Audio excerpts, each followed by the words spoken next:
ಒಂದು ತಿಂಗಳಲ್ಲಿಯೇ ಆಕೆಯ ಮತ್ತು MGM ಸಂಸ್ಥೆಯ ಸಂಬಂಧ ಹಳಸಲು ಶುರು ಮಾಡಿತು. ಆದರೂ ಮುಂದೊಂದು ದಿನ ಆಕೆ ತನ್ನ ಗಂಡನಿಗೆ ಹೇಳದೆ ಕೇಳದೆ ಮೇಯರ್ನನ್ನು ತಮ್ಮ ಮನೆಗೆ ಔತಣಕ್ಕೆ ಆಮಂತ್ರಿಸಿದಳು. ಆ ಸಂಗತಿ ಚಾಪ್ಲಿನ್ಗೆ ತಿಳಿದದ್ದು 5 ನಿಮಿಷಕ್ಕೆ ಮೊದಲು. ಅವನಿಗೊಂದು ಕ್ಷಣ ಪರಿಸ್ಥಿತಿಯನ್ನು ಹೇಗೆ ಎದುರಿಸಬೇಕೆಂದು ತಿಳಿಯದೆ ಮಂಕಾದ. ಮೆಲ್ಡ್ರಿಡ್ಳ ವರ್ತನೆ ಅವಮಾನಕರವಾಗಿತ್ತು. ಆಕೆ ಗಂಡನನ್ನು ಅನೇಕ ವಿಷಯಗಳಲ್ಲಿ ಕೇರ್ ಮಾಡುತ್ತಿರಲಿಲ್ಲ. ಆಕೆಯದು ಮೊದಲೇ ಸ್ವಚ್ಛಂದ ಪ್ರವೃತ್ತಿ. ಚಾಪ್ಲಿನ್ ಎಡವಿದ್ದ, ಹೃದಯಕ್ಕೆ ಗಾಯ ಮಾಡಿಕೊಂಡ. ಅವನ ಸೃಜನಶೀಲ ಕ್ರಿಯೆ ಕುಂಠಿತಗೊಂಡಿತು. ಫಸ್ಟ್ ನ್ಯಾಷನಲ್ ಕಂಪನಿಗಾಗಿ 4ನೇ ಚಿತ್ರ ಸನ್ನಿ ಸೈಡ್ ಮಾಡುವಾಗ ಹಿಗ್ಗಾಮುಗ್ಗಾ ಸಮಯ ತೆಗೆದುಕೊಂಡಿತು. ವಿವಾಹ ಪೂರ್ವದ ಚಾಪ್ಲಿನ್ನೇ ಬೇರೆಯಾಗಿದ್ದ, ವಿವಾಹ ನಂತರದ ಚಾಪ್ಲಿನ್ನೇ ಬೇರೆಯಾಗಿದ್ದ. ಅವನಲ್ಲಿ ಮೊದಲಿನ ಆತ್ಮವಿಶ್ವಾಸ ಇರಲಿಲ್ಲ. ಏನೋ ಒಂದು ರೀತಿಯ ಮಂಕು, ಬೇಸರ. ಇಂಥ ಅಸಂದಿಗ್ಧತೆ ನಡುವೆ 5ನೇ ಚಿತ್ರ ಹೇಗಪ್ಪ ಮಾಡುವುದು?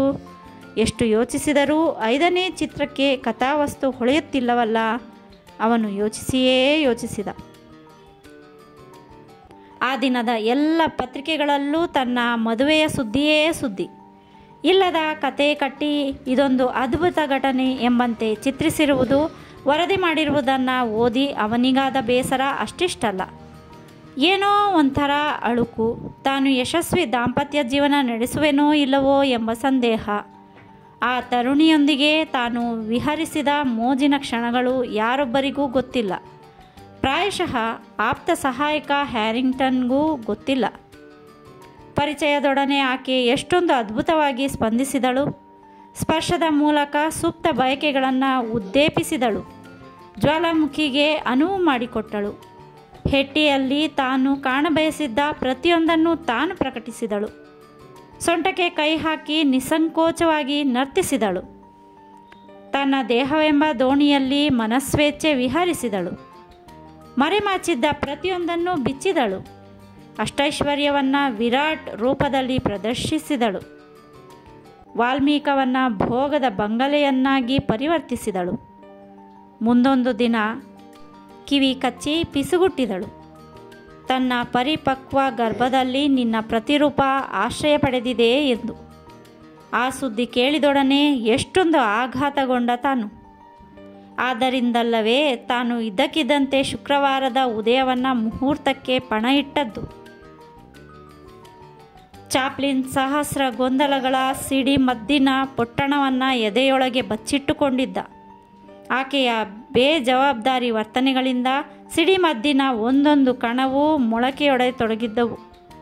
ತನ್ನ ಮಾತಿಗೆ ಬೆಲೆ ಕೊಡದೆ MGM ಸಂಸ್ಥೆಯ ಲೂಯಿಸ್ ಚಾಚಿದ ಒಪ್ಪಂದಕ್ಕೆ ಸಹಿ ಹಾಕಿದ್ದು, ಅವನೊಂದಿಗೆ ಚೆಲ್ಲಾಗಿ ವರ್ತಿಸಿದ್ದು ಒಂದೇ ಎರಡೇ. ಆಕೆ ವಿವಾಹ ಪೂರ್ವದ ಪ್ರತಿಯೊಂದು ಕ್ಷಣವನ್ನು ಕೋವಿಯನ್ನಾಗಿ ಪರಿವರ್ತಿಸಿ ತನ್ನ ವಿರುದ್ಧ ಗುರಿ ಇಡತೊಡಗಿದ್ದಾಳೆ ಎಂಬ ಸಂಶಯದ ಪಿಶಾಚಿ ಕಾಡುತ್ತಿರುವಾಗ ತಾನು ಹೇಗೆ ಮುಂದಿನ ಚಿತ್ರಕ್ಕೆ ಕತೆ ಹುಡುಕುವುದು? ತನ್ನೊಂದಿಗೆ ದೈಹಿಕವಾಗಿ ಮಾನಸಿಕವಾಗಿ ಎಳ್ಳಷ್ಟು ಸಹಕರಿಸದಿರುವ ಆಕೆಯೊಂದಿಗೆ ತಾನು ಹೇಗೆ ಏಗುವುದು? ಹೇಳದೆ ಕೇಳದೆ ಹೋಗುವ ಬರುವ ಆಕೆ ತನ್ನ ಬದುಕಿನಲ್ಲಿ ಬಲವಾಗಿ ಬೀಸುತ್ತಿರುವ ಚಂಡಮಾರುತವಲ್ಲದೆ ಮತ್ತೇನೂ ಅಲ್ಲ. ಚಾಪ್ಲಿನ್ ತನ್ನ ಮನಸ್ಸಿನ ಅವಸ್ಥಾಂತರಗಳ ಮುಖದ ಮೇಲೆ ಪ್ರಕಟವಾಗದ ಹಾಗೆ ಜಾಗ್ರತೆ ವಹಿಸಿದ. ಇವೆಲ್ಲವನ್ನು ಮರೆಯಬೇಕಾದರೆ, ವೈಯಕ್ತಿಕ ವರ್ತಮಾನದ ಬೇಗುದಿಯಿಂದ ಬಿಡುಗಡೆಯಾಗಬೇಕಾದರೆ ತಾನು ಕೂಡಲೇ ಸೃಜನಾತ್ಮಕ ಕ್ರಿಯೆಯಲ್ಲಿ ಸಕ್ರಿಯವಾಗಿ ಪಾಲ್ಗೊಳ್ಳಬೇಕು. ಮನುಷ್ಯನ ಬದುಕು ಸಹಸ್ರ ಸಂಘರ್ಷಣೆಗಳ ಅಖಾಡ ಎಂಬ ಸಿದ್ಧಾಂತದ ಮೇಲಲ್ಲವೇ ತಾನು ಟ್ರಂಪ್ ಪಾತ್ರವನ್ನು ಸೃಷ್ಟಿಸಿದ್ದು. ಅದೇ ಕಾರಣಕ್ಕಾಗಿ ಅಲ್ಲವೇ ತಾನು ಟ್ರಂಪ್ ಪಾತ್ರವನ್ನು ಬೀದಿ ನಾಯಿಯೊಂದಿಗೆ ಸಮೀಕರಿಸಿದ್ದು, ಬೀದಿ ನರ್ತಕಿಯನ್ನು ರಕ್ಷಿಸಿದ್ದು.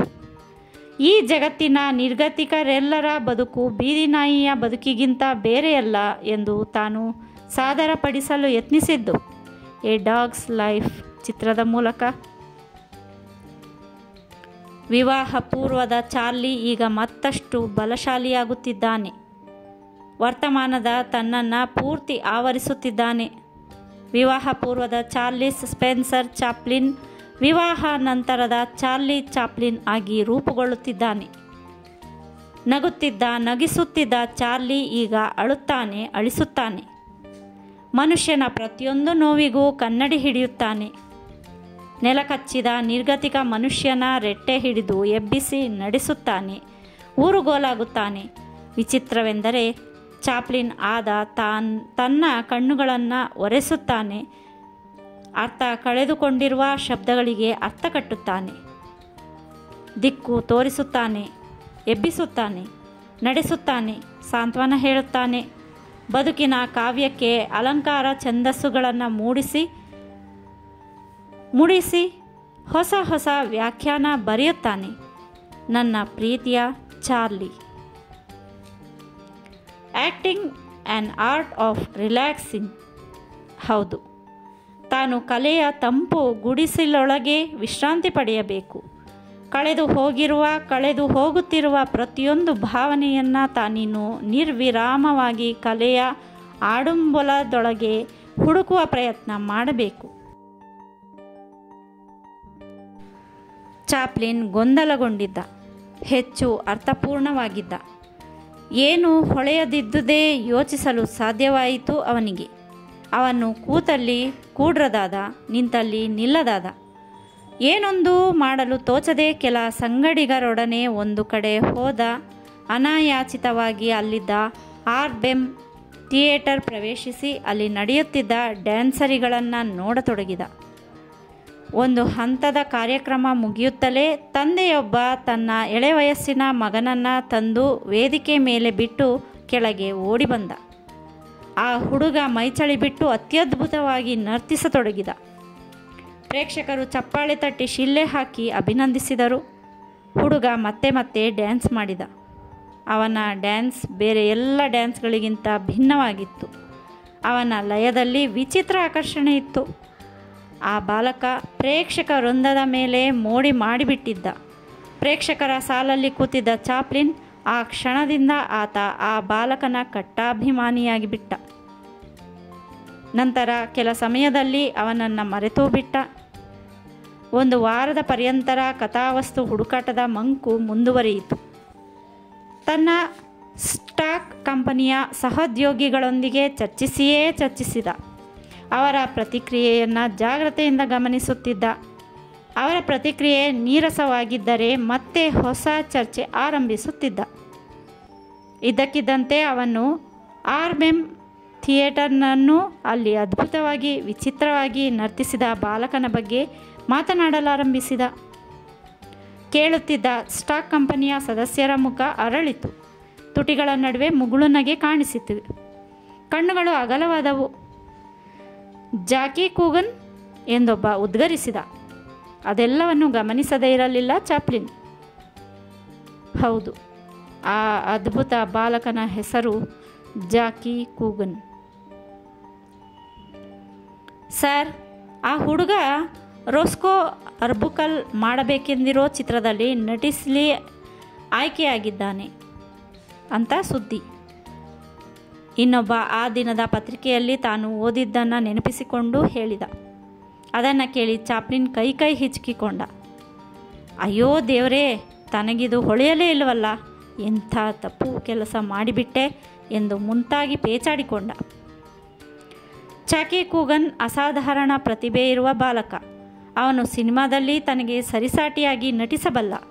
ಅವನು ತನ್ನ ಬಾಲ್ಯವನ್ನು ನೆನಪಿಸುತ್ತಿದ್ದಾನೆ. ಅವನ ಸುತ್ತ ಎಂಥ ಒಳ್ಳೆಯ ಕಥೆಯನ್ನು ನಿರ್ಮಿಸಬಹುದು. ಹಾಸ್ಯ, ವ್ಯಂಗ್ಯ, ಕರುಣೆ, ಒಂದೊಂದು ಮಜಲನ್ನೂ ಸೃಷ್ಟಿಸಿ ಅನಾವರಣಗೊಳಿಸಬಹುದು. ತನ್ನ ಚಿತ್ರಕ್ಕೆ ಆ ಬಾಲಕ ಅಮೂಲ್ಯ ಕೊಡುಗೆ ಮತ್ತು ನ್ಯಾಯ ಸಲ್ಲಿಸದೇ ಇರಲಾರ ಎಂದು ಯೋಚಿಸಿದ. ಚಾಪ್ಲಿನ್ಗೆ ಮಕ್ಕಳು ಮತ್ತು ಪ್ರಾಣಿಗಳೆಂದರೆ ತುಂಬ ಇಷ್ಟ. ಯಾವುದೇ ಪ್ರಸಿದ್ಧ ನಟನಿಗೂ ಮಿಗಿಲಾಗಿ ನಟಿಸಿ ನಗಿಸುವ ಶಕ್ತಿ ಚಿಕ್ಕ ಮಕ್ಕಳು ಮತ್ತು ನಾಯಿಗಳಲ್ಲಿ ಇದೆ ಎಂಬುದು ಅವನ ಅಭಿಪ್ರಾಯವಾಗಿತ್ತು.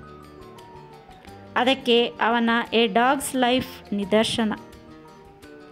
ನಾಯಿಯಿಂದ ಪ್ರತಿಭಾಪೂರ್ಣ ಅಭಿನಯ ಪಡೆದಿರುವ ತಾನು ಜಾಕಿ ಕೂಗನ್ನಂಥ ಚಿಕ್ಕ ಬಾಲಕನನ್ನು ಬೇಸ್ ಆಗಿ ಇಟ್ಕೊಂಡು ಒಂದು ಅದ್ಭುತವಾದ ಸಿನಿಮಾವನ್ಯಾಕೆ ತಯಾರಿಸಬಾರದು ಎಂದುಕೊಂಡ. ಮಗು ಮತ್ತು ಟ್ರಾಂಪ್ ಸುತ್ತ ಕತೆ ಯೋಚಿಸುತ್ತಾ ಹೋದ. ಟ್ರಾಂಪ್ ಕಿಟಕಿಗಳನ್ನು ರಿಪೇರಿ ಮಾಡುವ ಕೆಲಸಗಾರ, ಮಗುವಿನದು ಕಿಟಕಿಗಳ ಗ್ಲಾಸ್ ಕಡೆಗೆ ಕಲ್ಲು ಎಸೆಯುವ ಕೆಲಸ. ಟ್ರಾಂಪ್ ಹಿಂದೆಯೇ ಒಂದು ಕಿಟಕಿ ರಿಪೇರಿ ಮಾಡಿ ಬಂದ ಹಣ, ಸಂಪಾದಿಸಿಕೊಂಡಿರುವ ಹಣ. ವಿಚಿತ್ರವಾದ ಸಾಹಸದಿಂದ ಟ್ರಾಂಪ್ ಮಗು ಅನ್ಯೋನ್ಯದಿಂದ ಜೀವನ ನಡೆಸುತ್ತಿದ್ದಾರೆ. ಈ ಪಾಂಚ್ ಬುನಿಯಾದ್ ಮೇಲೆ ಕಥೆಯ ವಿವಿಧ ಸಾಧ್ಯತೆಗಳನ್ನು ಕುರಿತು ಚಾಪ್ಲಿನ್ ಯೋಚಿಸುತ್ತಾ ಹೋದ. ಪ್ರೇಕ್ಷಕರನ್ನು ಭಾವೋದ್ರೇಕವಾಗಿ ಕೆರಳಿಸುವಂಥ ಅಂಶಗಳಿಗಾಗಿ ತಡಕಾಡತೊಡಗಿದ ಮನಃಶಾಸ್ತ್ರವನ್ನು ಬಲ್ಲ ಚಾಪ್ಲಿನ್. ಅವನೆಂದೂ ವಿಸ್ತೃತ ಚಿತ್ರಕಥೆ, ತಂತ್ರ ವೈಭವ, ಕಣ್ಣು ಕುಕ್ಕುವ ಸೆಟ್ಟಿಂಗ್ಗಳನ್ನು ಇಷ್ಟಪಟ್ಟವನಲ್ಲ. ಇಂಥವುಗಳಿಂದ ಪ್ರೇಕ್ಷಕರನ್ನು ರಂಜಿಸಬಹುದೇ ಹೊರತು ಆಲೋಚನೆಗೆ ಹಚ್ಚಲಿಕ್ಕೆ ಆಗದು ಎಂಬುದು ಅವನ ಅಭಿಪ್ರಾಯವಾಗಿತ್ತು. ಒಂದು ಕಾಲದ ಚಕ್ರವರ್ತಿಗಳ ವೈಯಕ್ತಿಕ ಬದುಕನ್ನು ವಸ್ತುವಾಗಿರಿಸಿಕೊಂಡು ಶೇಕ್ಸ್ಪಿಯರ್ ಬರೆದ ನಾಟಕಗಳೆಂದರೆ ಚಾಪ್ಲಿನ್ಗೆ ಅಷ್ಟಕ್ಕಷ್ಟೇ. ಅಂಥ ಮಹಾನ್ ನಾಟಕಕಾರನಾಗಿ ಆ ಕಾಲದ ಸಾಮಾನ್ಯ ಜನರ ಬದುಕಿಗೆ ಸೃಜನಶೀಲಾತ್ಮಕವಾಗಿ ಎಂದೂ ಸ್ಪಂದಿಸದ ಶೇಕ್ಸ್ಪಿಯರ್ ಬಗ್ಗೆ ಅವನಿಗೆ ಬೇಸರ. ಜಾಕಿ ಕೂಗನ್ನಂಥ ಸಾಮಾನ್ಯ ಬಾಲಕ ಕೆರಳಿಸಿದಷ್ಟು ಆಸಕ್ತಿಯನ್ನು ಸೀಸರ್ ಕೆರಳಿಸುವುದು ಸಾಧ್ಯವಿರಲಿಲ್ಲ ಚಾಪ್ಲಿನ್ನಲ್ಲಿ. ಚಾಪ್ಲಿನ್ ತಾನು ಯೋಚಿಸಿ ಒಂದು ಹಂತಕ್ಕೆ ತಂದ ಕಥಾವಸ್ತುವಿನ ಒಂದೊಂದು ಭಾಗ ಕುರಿತು ತನ್ನ ಸದಸ್ಯರೊಂದಿಗೆ ಚರ್ಚಿಸಿದ. 4 ಗಂಟೆಗಳ ಕಾಲ ಸುದೀರ್ಘವಾಗಿ ಬಿಸಿನೆಸ್ ಮತ್ತು ಲೊಕೇಶನ್ ಸ್ಪಾಟ್ ಬಗ್ಗೆ ಯೋಚಿಸಿದ. ಅಕಸ್ಮಾತ್ ಆ ಬಾಲಕ ಅರ್ಬುಕಲ್ನ ಚಿತ್ರಕ್ಕೆ ಸಹಿ ಹಾಕಿದ್ದರೇನು ಗತಿ? ತನ್ನಂತೆಯೇ ಹಾಸ್ಯ ನಟನಾಗಿರುವ ಅವನು ತನ್ನಂಥದೇ ಕಥೆಯನ್ನು ಯೋಚಿಸಿದ್ದರೇನು ಗತಿ ಎಂದು ಚಿಂತಿಸಿದ. ಇಡೀ ರಾತ್ರಿ ಕಣ್ಣಿಗೆ ಎಣ್ಣೆ ಹಾಕಿಕೊಂಡು ಒದ್ದಾಡಿದ ಚಾಪ್ಲಿನ್ ಬೆಳಗಾಗುತ್ತಲೇ ಸ್ಟುಡಿಯೋಕ್ಕೆ ಧಾವಿಸಿ ಕಲಾವಿದರನ್ನೆಲ್ಲ ಚಿತ್ರದ ತಾಲೀಮಿಗೆ ಆಮಂತ್ರಿಸಿದ. ಕಥೆ ಇಲ್ಲ, ಚಿತ್ರ ಯಾವುದೆಂದು ಗೊತ್ತಿಲ್ಲ, ಸುಮ್ಮನೆ ತಾಲೀಮೆಂದರೆ ಏನರ್ಥ? ಕಲಾವಿದರ ನಡುವೆ ಸ್ವಲ್ಪ ಹೊತ್ತು ಚಾಪ್ಲಿನ್ ಮಂಕುಗವಿದು ಕೂತ. ಜಾಕಿ ಕೂಗನ್ ಬದಲಾಗಿ ಅವನಷ್ಟೇ ವಯಸ್ಸಿನ ಮತ್ತು ಪ್ರತಿಭೆಯ ನೀಗ್ರೋ ಬಾಲಕನನ್ನು ಹುಡುಕಿ ತಂದು ಪಾತ್ರ ಮಾಡಿಸಬಹುದೆಂದು ಸದಸ್ಯನೊಬ್ಬ ಸಲಹೆ ನೀಡಿದ. ಅವನ ಸಲಹೆಯೂ ಪರವಾಗಿಲ್ಲ ಎನಿಸಿತು ಚಾಪ್ಲಿನ್ಗೆ. ಹುಡುಕಿಕೊಂಡು ಬರುವಂತೆ ಅವನನ್ನು ಸಾಗು ಹಾಕಿದ. ಅದುವರೆಗೆ ನಾಪತ್ತೆಯಾಗಿದ್ದ ಕಂಪನಿಯ ಪ್ರಚಾರಕರ್ತ ಕಾರ್ಲ್ ಲೈಸನ್ ರಾಬಿನ್ಸನ್ ಏದುಸಿರು ಬಿಡುತ್ತಾ ಬಂದಾಗ 11:15 ದಾಟಿತ್ತು. ಸರ್, ಅರ್ಬುಕಲ್ ಫಿಲಮ್ಗೆ ಸಹಿ ಹಾಕಿರೋದು ಜಾಕಿ ಕೂಗನ್ ಅಲ್ಲ, ಅವನಪ್ಪ ಜಾಕ್ ಕೂಗನ್ ಎಂದವನು ಹೇಳಿದೊಡನೆ ಚಾಪ್ಲಿನ್ ಆನಂದಾತಿರೇಕದಿಂದ ಧಡಕ್ಕನೆ ಕುರ್ಚಿಯಿಂದ ಎದ್ದು ನಿಂತ. ಹಾಗಾದರೆ ತಡ ಮಾಡಬೇಡ ರಾಬಿನ್ಸನ್, ಕೂಡಲೇ ಎಲ್ಲಿದ್ರೂ ಜಾಕ್ನನ್ನು ಕರ್ಕೊಂಡು ಬರಲೇಬೇಕು ನೀನು ಎಂದು ಒಂದೇ ಉಸಿರಿಗೆ ಹೇಳಿದ ಚಾಪ್ಲಿನ್. ಮತ್ತೆ ನಿರಮ್ಮಳತೆಯಿಂದ ಕುರ್ಚಿಯಲ್ಲಿ ಕೂತು ಸಮಾಧಾನದ ನಿಟ್ಟುಸಿರು ಬಿಟ್ಟ. ಇದರಿಂದ ಕಂಪನಿಯ ಎಲ್ಲ ಸದಸ್ಯರಿಗೆ ಅಪಾರ ಸಂತೋಷವಾಯಿತು. ಕೆಲವರು ತಮ್ಮ ನಿರ್ದೇಶಕನ ಬೆನ್ನು ತಟ್ಟಿ ಪ್ರೀತಿ ವ್ಯಕ್ತಪಡಿಸಿದರು. ಎಲ್ಲರೂ ಜಾತಕ ಪಕ್ಷಿಗಳಂತೆ ಅವನ ಬರುವಿಕೆಗಾಗಿ ಕಾಯುತ್ತಾ ಕೂತರು. ರಾಬಿನ್ಸನ್ ಎಲ್ಲ ಕಡೆ ಫೋನ್ ಮಾಡಿದ. ತಾನೇ 4-6 ಕಡೆ ಹೋಗಿ ಬಂದ. ಗೊತ್ತಿದ್ದ ಹಲವರನ್ನು ಕೇಳಿ ನೋಡಿದ. ಎಲ್ಲೂ ಜಾಕ್ ಕೂಗನ್ ಎಂಬ ಮಹಾಶಯನ ಪತ್ತೆಯೇ ಆಗಲಿಲ್ಲ. ಇದರಿಂದ ಅವರೆಲ್ಲರಲ್ಲಿ ನಿರಾಸೆ ಆವರಿಸಿತು. ಇನ್ನೇನೋ ಅವರು ತಮ್ಮ ಪ್ರಯತ್ನ ಕೈ ಬಿಡಬೇಕು ಎನ್ನುವಷ್ಟರಲ್ಲಿ ಜಾಕ್ ಕೂಗನ್ ಪ್ರತ್ಯಕ್ಷನಾಗಿ ಅವರೆಲ್ಲರನ್ನ ಸಂಭ್ರಮಾಶ್ಚರ್ಯದಲ್ಲಿ ಮುಳುಗಿಸಿದ. ಅವನನ್ನು ಕಂಡೊಡನೆ ಅದೃಷ್ಟನಿಧಿ ದೊರಕಿದಷ್ಟು ಸಂತೋಷಪಟ್ಟು ಚಾಪ್ಲಿನ್ ಒಂದೇ ನೆಗದಕ್ಕೆ ಓಡಿ ಹೋಗಿ ಅವನನ್ನು ಅಪ್ಪಿಕೊಂಡು ಕೈ ಕುಲುಕಿದ, ಗೌರವಪೂರ್ವಕವಾಗಿ ಕುಳ್ಳರಿಸಿದ.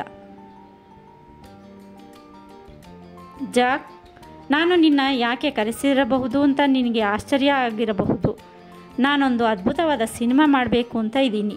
ಅದರಲ್ಲಿ ನಿನ್ನ ಮಗ ಜಾಕಿ ನಟಿಸಬೇಕು, ಏನಂತೀಯಾ ಎಂದು ಉದ್ವಿಗ್ನತೆಯಿಂದ ಒಂದೇ ಉಸಿರಿಗೆ ಹೇಳಿದ. ಜಾಕ್ ಒಂದು ಕ್ಷಣ ಆಶ್ಚರ್ಯವಾಯಿತು. ಅವನು ಚಾಪ್ಲಿನ್ ಕಡೆ ಹುಚ್ಚನ ಕಡೆ ನೋಡುವಂತೆ ನೋಡಿದ. ಯೋಚನೆ ಮಾಡೋದೇನಿಲ್ಲ, ಇದರಲ್ಲಿ ಜಾಕ್ ನಿನ್ನ ಮಗನಿಗೆ ಇದೊಂದು ಒಳ್ಳೆ ಅವಕಾಶ ಕಣಪ್ಪ. ಈ ಕತೆ ಅವನಿಗೆ ಹೇಳಿ ಮಾಡಿಸಿದಂತಿದೆ. ನನ್ನ ಮಗನಿಂದ? ಹೌದು, ನಿನ್ನ ಮಗನೇ. ಇದೊಂದು ಪಿಕ್ಚರ್ಗೆ ಅವನನ್ನು ಒಪ್ಪಿಸಿ ನೀನು ಕಳಿಸಿಕೊಡ್ಬೇಕು. ಅಲ್ರಿ ಚಾಪ್ಲಿನ್, ಅವನಿನ್ನು ಎಳಸು. ಅವನು ಅದನ್ನೆಲ್ಲ ಮಾಡೋದು ಹೇಗೆ ಸಾಧ್ಯ? ಮಕ್ಕಳಿಗಿಂತ ಮಿಗಿಲಾದ ನಟರು ಯಾರೂ ಇಲ್ಲ. ನಿನ್ನ ಮಗನಲ್ಲಿ ಒಳ್ಳೆ ಪ್ರತಿಭೆ ಇದೆ. ಮುಂದಿನದೆಲ್ಲ ನಾವು ಯೋಚಿಸ್ತೀವಿ, ನೀನು ಮಾತ್ರ ಒಪ್ಪಿಗೆ ಕೊಡು ಎಂದ ಚಾಪ್ಲಿನ್ ಒತ್ತಾಯದಿಂದ. ಪ್ರತಿಭೆ ಹುಡುಕಿ ತೆಗೆದ ಗೌರವ ಕೊಡುವುದರಲ್ಲಿ ಚಾಪ್ಲಿನ್ ಒಂದು ಕೈ ಮಿಗಿಲು. ಎ ಡಾಗ್ಸ್ ಲೈಫ್ನಲ್ಲಿ ನಾಯಿಯನ್ನು ಅಷ್ಟು ಚೆನ್ನಾಗಿ ದುಡಿಸಿಕೊಂಡ ಪರುಷಮಣಿ ಚಾಪ್ಲಿನ್ ಆ ಬಾಲಕನಿಂದ ಪ್ರತಿಭಾಪೂರ್ಣವಾಗಿ ದುಡಿಸಿಕೊಳ್ಳದಿರುತ್ತಾನೆಯೇ? ಬಾತ್ ಟಬ್ನೊಳಗೆ ಕೂತು ನೀರು ಮತ್ತು ಸಾಬೂನಿನೊಡನೆ ಆಟವಾಡುವ 12 ತಿಂಗಳ ಪ್ರಾಯದ ಕಂದಮ್ಮ ಕೊಡುವಷ್ಟು ಸಂತೋಷವನ್ನು ಮನುಷ್ಯರ್ಯಾರೂ ಕೊಡಲಾರವೆಂಬುದು ಅವನ ಅಭಿಪ್ರಾಯ. ಚಿಕ್ಕ ಮಕ್ಕಳಿಗಿರುವಂಥ ಪ್ರತಿಭೆ ಮತ್ತು ಮುಗ್ಧತೆ ತಮ್ಮಂಥ ದೊಡ್ಡವರಿಗೆಂದೂ ಇರುವುದಿಲ್ಲ. ಮುಗ್ಧತೆ ಮತ್ತು ಮಗುತನ ಯಾವ ಪ್ರೌಢನಲ್ಲಿ ದಟ್ಟವಾಗಿರುವುದೋ ಅವನೇ ನಿಜವಾದ ಮನುಷ್ಯ. ಇವೆರಡೂ ಇರಲಿಲ್ಲವೆಂದರೆ ಆ ವ್ಯಕ್ತಿ ಹೆಚ್ಚು ವೃಕ್ಷವಾಗುತ್ತಾ ಹೋಗುತ್ತಾನೆ. ಎಂಥ ದೊಡ್ಡವರನ್ನು ಸಣ್ಣವರನ್ನಾಗಿ ಪರಿವರ್ತಿಸುವ ಶಕ್ತಿ ಮಕ್ಕಳಲ್ಲಿ ಜಾಸ್ತಿ ಇರುತ್ತದೆ. ಆ ಕಾರಣದಿಂದಲೇ ವೃದ್ಧನನ್ನು ಮಕ್ಕಳಿಗೆ ಹೋಲಿಸುವುದು. ಆ ಕಾರಣದಿಂದಾಗಿಯೇ ಮಕ್ಕಳು ಮುಖ್ಯ ಪಾತ್ರದಲ್ಲಿರುವ ಚಿತ್ರಗಳು ಯಶಸ್ವಿಯಾಗುವುದು. ಜಾಕ್ ಅಭಿನಯ ಅಂದರೆ ಅದೇನು ದೊಡ್ಡ ವಿಷಯವಲ್ಲ. ಅದರ ಬಗ್ಗೆ ಇರೋ ಬೇಸಿಕ್ ರೂಲ್ಸ್ ಅರ್ಥ ಮಾಡಿಕೊಂಡ್ರೆ ಸಾಕು. ಇದು ಮಕ್ಕಳಿಗೆ ಸಾಧ್ಯವಾದಷ್ಟು ದೊಡ್ಡವರಿಗೆ ಸಾಧ್ಯವಾಗೋದಿಲ್ಲ. ಇದನ್ನೆಲ್ಲ ಅರ್ಥ ಮಾಡಿಕೊಂಡು ನಟಿಸೋ ಶಕ್ತಿ ಜಾಕಿಯಲ್ಲಿದೆ ಎಂದು ಚಾಪ್ಲಿನ್ ಆ ತಂದೆಗೆ ಬಿಡಿಸಿ ಹೇಳಿದ. ಜಾಕ್ ಒಪ್ಪಿಕೊಂಡ. ನಿಗದಿಪಡಿಸಿದ ಸಂಭಾವನೆ ಪಡೆದು ಕರಾರು ಪತ್ರಕ್ಕೆ ಸಹಿ ಹಾಕಿದ. ಚಾಪ್ಲಿನ್ ಸಮಾಧಾನದ ನಿಟ್ಟುಸಿರು ಬಿಟ್ಟ. ಚಾಪ್ಲಿನ್ ಲಾಸ್ ಏಂಜಲ್ಸ್ನಲ್ಲಿ ಕ್ರಿಸ್ತಶಕ 1919 ಜುಲೈ 1 ಕೇವಲ 4 ವರ್ಷ ವಯಸ್ಸಿನ ಬಾಲಕ ಕೂಗಲ್ನನ್ನು ಕೇಂದ್ರ ಬಿಂದುವಾಗಿಟ್ಟುಕೊಂಡು ದಿ ಕಿಡ್ ಎಂಬ ಹೆಸರಿನ ಚಿತ್ರದ ಚಿತ್ರೀಕರಣವನ್ನು ಆರಂಭಿಸಿದ. ಆಗ ಪ್ರಥಮ ಮಹಾಯುದ್ಧ ಮುಕ್ತಾಯವಾಗಿ ಕೆಲವು ತಿಂಗಳುಗಳಷ್ಟೇ ಕಳೆದಿದ್ದವು. ಆದರೆ ಯುದ್ಧದ ಪರಿಣಾಮಗಳಿಂದ ಇಡೀ ಜಾಗತಿಕ ಸಮಾಜ ತತ್ತರಿಸತೊಡಗಿತ್ತು. ಪ್ರತಿಯೊಂದು ರಾಷ್ಟ್ರಗಳು ಸ್ವಾವಲಂಬನೆಯ ಕಡೆಗೆ ಗಮನ ಹರಿಸಲಾರಂಭಿಸಿದವು. ಶೋಷಣೆ ಹೊಸ ಆಯಾಮಗಳನ್ನು ಪಡೆದುಕೊಂಡಿತ್ತು. ಸಮಾಜದ ನಡುವೆ ಬಿರುಕುಗಳು ಕಾಣಿಸಿಕೊಂಡವು. ಇದರ ಸೂಕ್ಷ್ಮ ಪರಿಚಯವನ್ನು ಚಾಪ್ಲಿನ್ ತನ್ನ ಹೊಸ ಚಿತ್ರ ದಿ ಕಿಡ್ನಲ್ಲಿ ಮಾಡಿಕೊಡುವ ಪ್ರಯತ್ನ ಮಾಡಿದ. ತಾನು ಸಮಾಜಕ್ಕೆ ಹೇಳಬೇಕಾಗಿರುವುದನ್ನು ಈ ಚಿತ್ರದ ಮೂಲಕ ಅರ್ಥಪೂರ್ಣವಾಗಿ ಹೇಳಲು ಪ್ರಯತ್ನಿಸಿದ. ಇದೊಂದು ರೀತಿಯಲ್ಲಿ ಚಾಪ್ಲಿನ್ನ ಬಾಲ್ಯದ ಕಥಾನಕ. ತನ್ನ ಬಾಲ್ಯದ ಪ್ರತಿನಿಧಿ ಜಾಕಿ ಕೂಗನ್. ಚಿತ್ರದಲ್ಲಿ ನಿರುದ್ಯೋಗಿಯಾಗಿ ತಿರುಗುವ ಚಾಪ್ಲಿನ್ ಪ್ರಥಮ ಮಹಾಯುದ್ಧ ಆರಂಭದ ದಿನಗಳ ಸಮಾಜದ ಪ್ರತಿನಿಧಿಯಾದರೆ, ಅವನಿಗೆ ದೊರಕುವ ಅನಾಥ ಶಿಶು ಜಾಕಿ ಕೂಗನ್ ತನ್ನ ಬಾಲ್ಯದ ಲಂಡನ್ನ ಅಂದಿನ ಸಮಾಜದ ಪ್ರತಿನಿಧಿ. ಕಿಟಕಿ ಗ್ಲಾಸನ್ನು ಒಡೆಯುವ ಮತ್ತು ರಿಪೇರಿ ಮಾಡುವ ಈ 2 ಸಂಕೇತಗಳ ಮೂಲಕ ವರ್ತಮಾನ ಸಮಾಜದ ಮೇಲೆ ಆಶಾವಾದದ ಬೆಳಕನ್ನು ಅದ್ಭುತವಾಗಿ ಚೆಲ್ಲುತ್ತಾನೆ.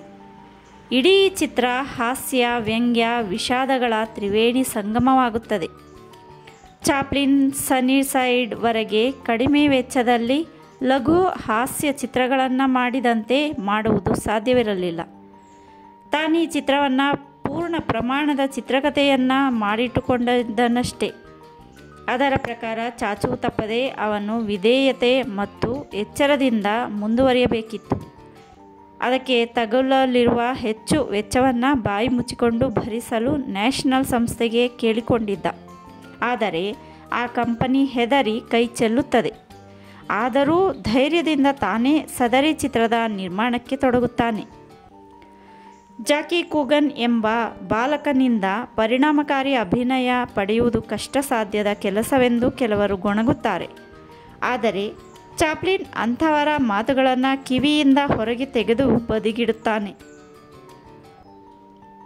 ಚಾಪ್ಲಿನ್ ಪ್ರೀತಿಯಿಂದ ಮೊದಲು ಜಾಕಿ ಕೂಗನ್ನು ಎಳೆ ಹೃದಯವನ್ನು ಗೆದ್ದು ತನ್ನದಾಗಿ ಮಾಡಿಕೊಂಡು ಚಿತ್ರ ಆರಂಭಿಸುತ್ತಾನೆ.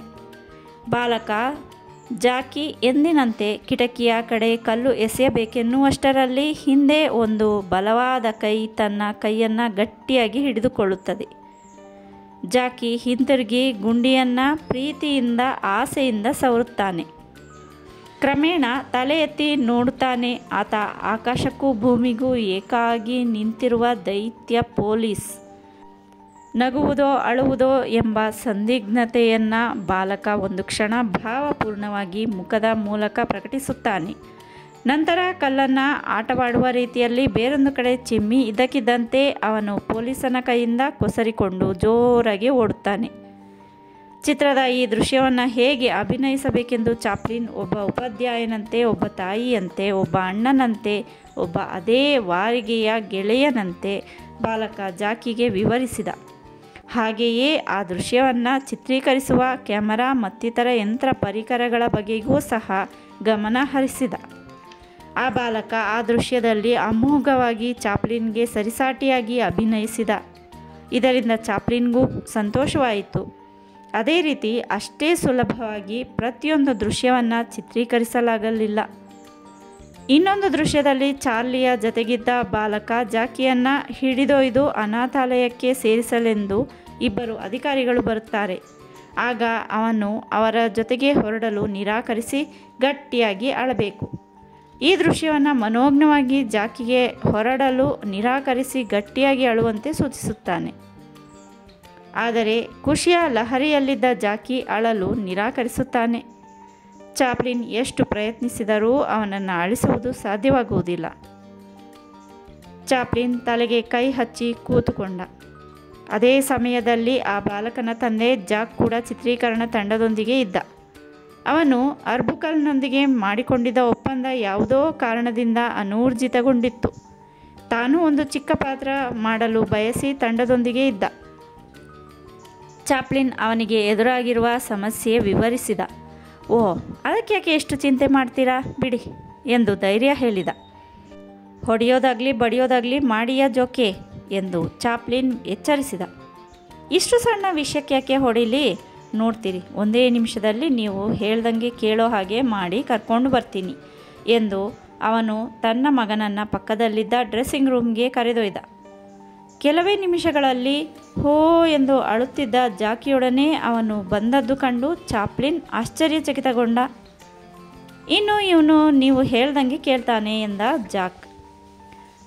ಜಾಕಿ ಹೋ ಎಂದು ಪರಿಣಾಮಕಾರಿಯಾಗಿ ಅಳುತ್ತಾ ಅನಾಥಾಲಯದ ಅಧಿಕಾರಿಗಳೊಡನೆ ಹೋಗುವ ದೃಶ್ಯದಲ್ಲಿ ಅವನು ಅದ್ಭುತವಾಗಿ ಅಭಿನಯಿಸಿದ.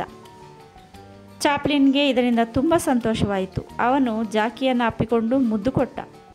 ಶೂಟಿಂಗ್ ಪ್ಯಾಕಪ್ ಮಾಡುವಾಗ ಚಾಪ್ಲಿನ್ ಅಳಲೇಬಾರದೆಂದು ಮೊಂಡು ಹಠ ಹಿಡಿದಿದ್ದ ಜಾಕಿಯನ್ನು ನೀನು ಅದೇಗೆ ಅಳುವಂತೆ ಮಾಡಿದಿ ಎಂದು ಕುತೂಹಲದಿಂದ ಪ್ರಶ್ನಿಸಿದ.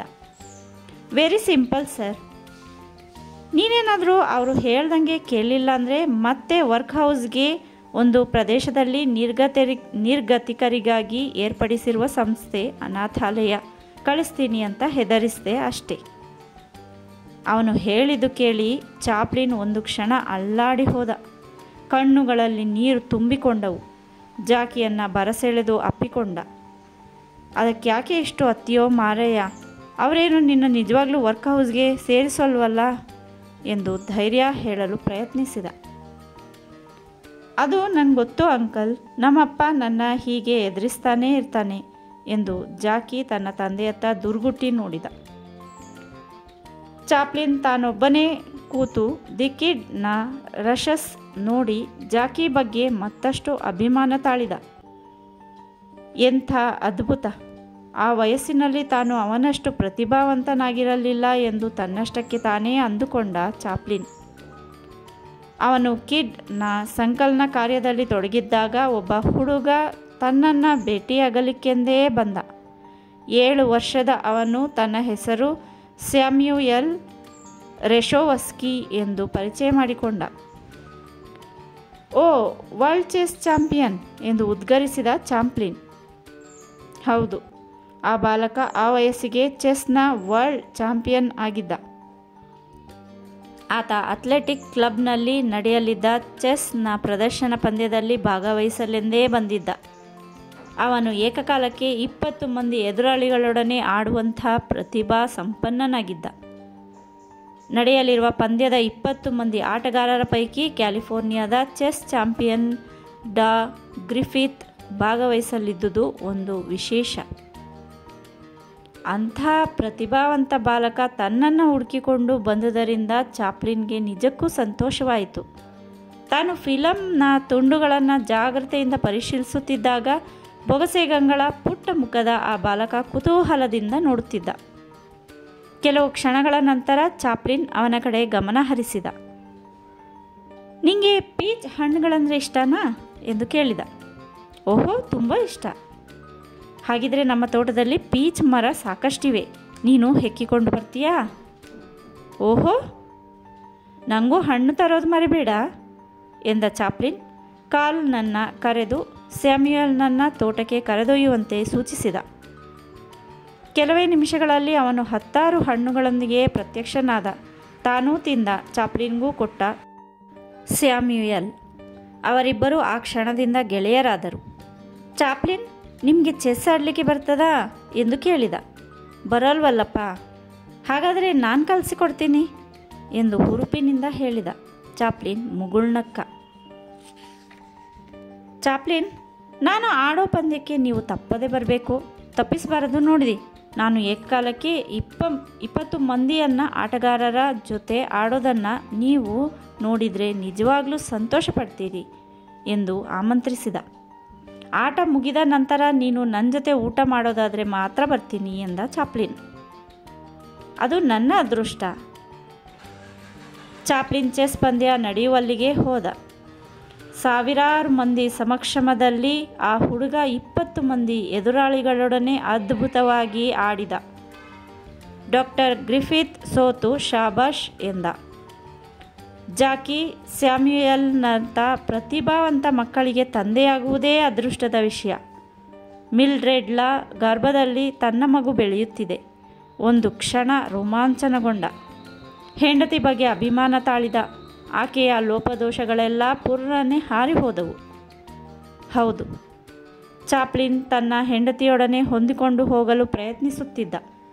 ಆದರೆ ದಿಗಂತದ ಕಡೆ ನೋಡುವ ಜಾಯಮಾನದ ಆಕೆಯ ನಡವಳಿಕೆಯೇ ವಿಚಿತ್ರವಾಗಿರುತ್ತಿತ್ತು. ಆಕೆಯನ್ನು ತಲುಪಲು ಚಾಪ್ಲಿನ್ ಪ್ರಯತ್ನಿಸುತ್ತಿದ್ದ. ಆದರೆ ಆಕೆಯ ಸ್ವಭಾವ ಅದಕ್ಕೆ ತದ್ವಿರುದ್ಧವಾಗಿರುತ್ತಿತ್ತು.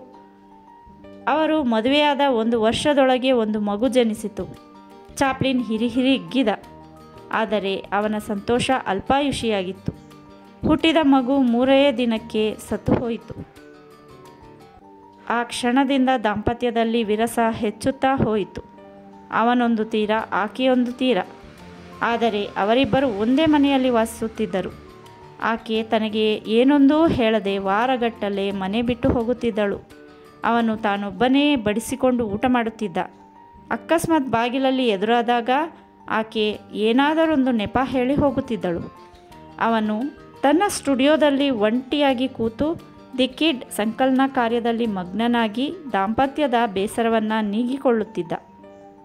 ಆ ವಾರದ ಕೊನೆ ದಿನ ಡಗ್ಲಾಸ್ ಸ್ಟುಡಿಯೋಕ್ಕೆ ಬಂದು ಅದೇ ತಾನೇ ಆತ ಮೇರಿ ಪಿಕ್ಫೋರ್ಡ್ಳನ್ನು ಬಾಳಸಂಗಾತಿಯನ್ನಾಗಿ ಸ್ವೀಕರಿಸಿದ್ದ.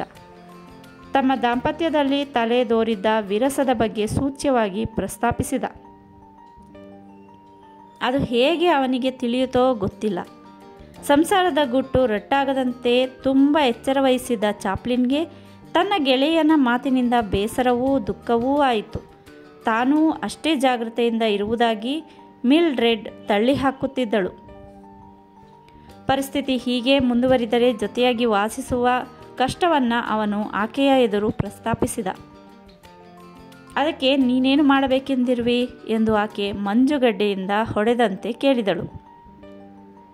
ತಾವಿಬ್ಬರೂ ವಿಚ್ಛೇದನ ಪಡೆಯೋದು ಎಷ್ಟೋ ಮೇಲು ಎಂದು ಅವನು ನಿಷ್ಠುರವಾಗಿ ಹೇಳಿದ.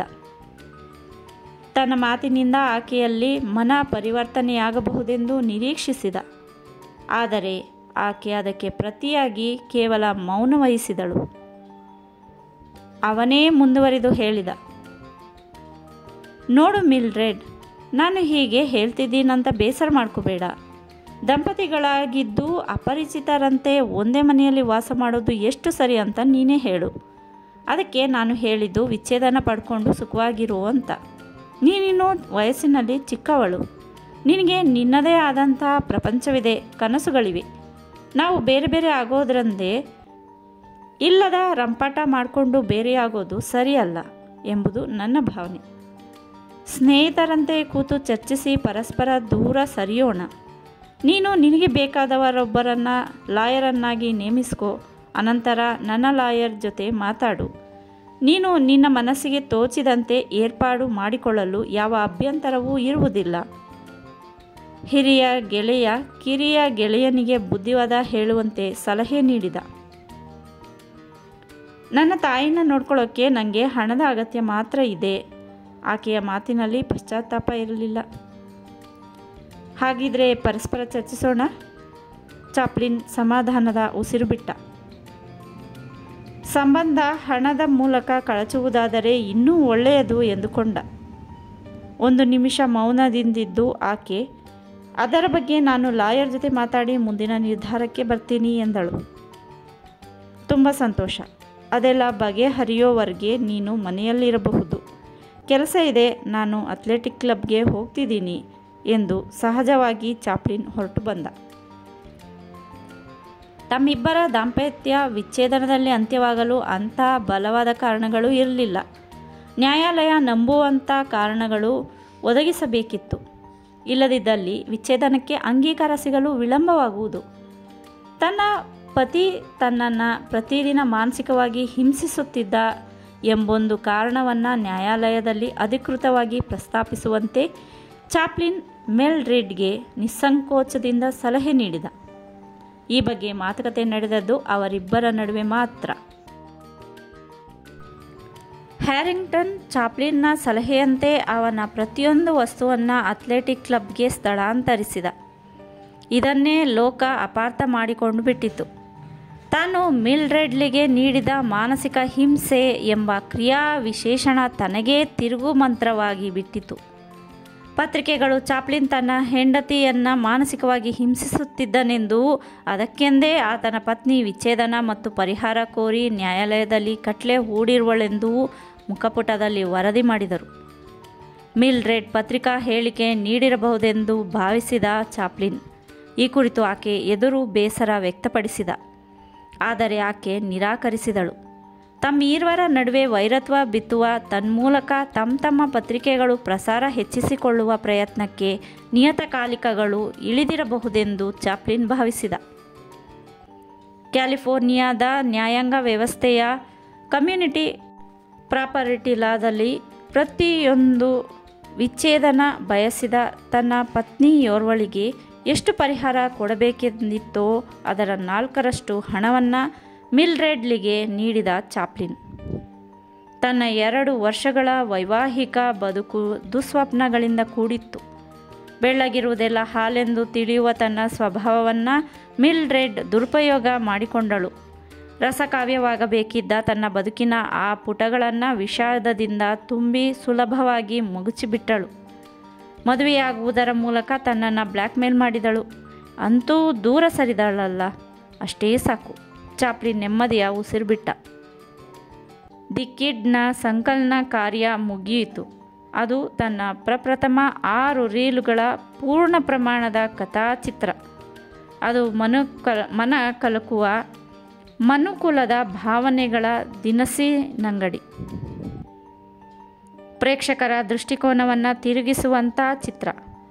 ಮಧ್ಯಮ ವರ್ಗದ ನಿರ್ಗತಿಕರ ಬದುಕಿನ ವಿವಿಧ ಆಯಾಮಗಳನ್ನು ಪರಿಚಯಿಸುವಂಥ ಚಿತ್ರ. ಹಾಗೆಯೇ ಯುದ್ಧ ನಂತರದ ವರ್ತಮಾನದ ಬಗ್ಗೆ ಯೋಚಿಸುವಂತೆ ಮಾಡುವ ಚಿತ್ರ. ಪ್ರೊಜೆಕ್ಷನ್ ಹಾಕಿಕೊಂಡು ಚಾಪ್ಲಿನ್ ಹಲವು ಸಾರಿ ದಿ ಕಿಡ್ ನೋಡಿದ.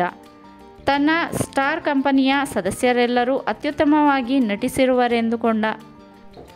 ಜಾಕಿ ಕೂಗನ್ನ ಅಭಿನಯ ಕಂಡು ತಾನೇ ಮಾರು ಹೋದ ಚಾಪ್ಲಿನ್.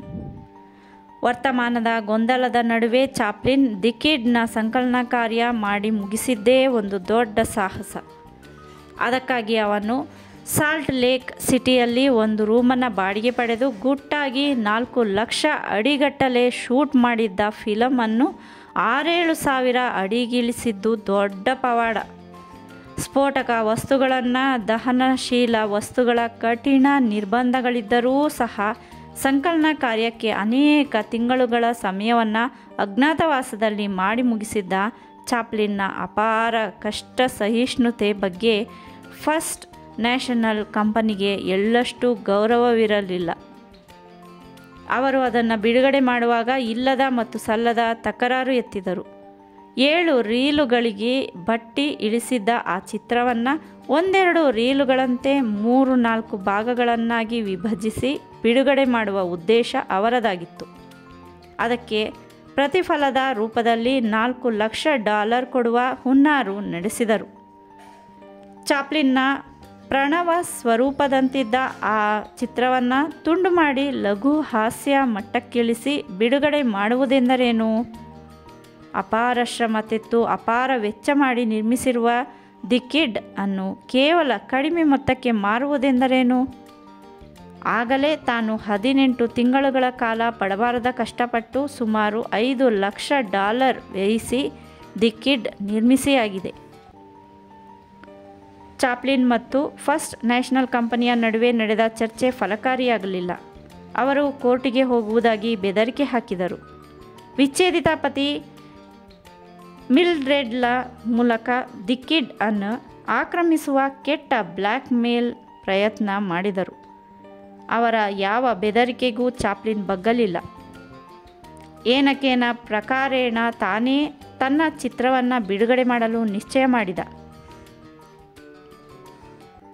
ಅದನ್ನು ಬಿಡುಗಡೆ ಮಾಡುವಾಗ ಚಾಪ್ಲಿನ್ ಲಘು ಕಂಪನಕ್ಕೀಡಾದನು. ತಾನು ಅದನ್ನು ನೋಡಿದ್ದು ಆನಂದಿಸಿದ್ದು ಸಂಕಲನಕ್ಕೆ ಸಂಬಂಧಿಸಿದ್ದ ಯಂತ್ರದ ಮೂಲಕ, ಪುಟ್ಟ ತೆರೆಯ ಮೇಲೆ. ಈಗ ಸಾರ್ವಜನಿಕವಾಗಿ ಬಿಡುಗಡೆಯಾಗುವಾಗ ಪ್ರೇಕ್ಷಕರು ಚಿತ್ರವನ್ನು ಸ್ವೀಕರಿಸುವರೋ ಅಥವಾ ತಿರಸ್ಕರಿಸುವರೋ ಎಂಬ ಸಂದೇಹ ಅವನನ್ನು ಕಾಡಲಾರಂಭಿಸಿತು. ಆಯ್ದ ಆಮಂತ್ರಿತ ಪ್ರೇಕ್ಷಕರಿಗೆ ಚಿತ್ರವನ್ನು ತೋರಿಸುವ ಪ್ರಯೋಗವನ್ನು ಮಾಡಿದ.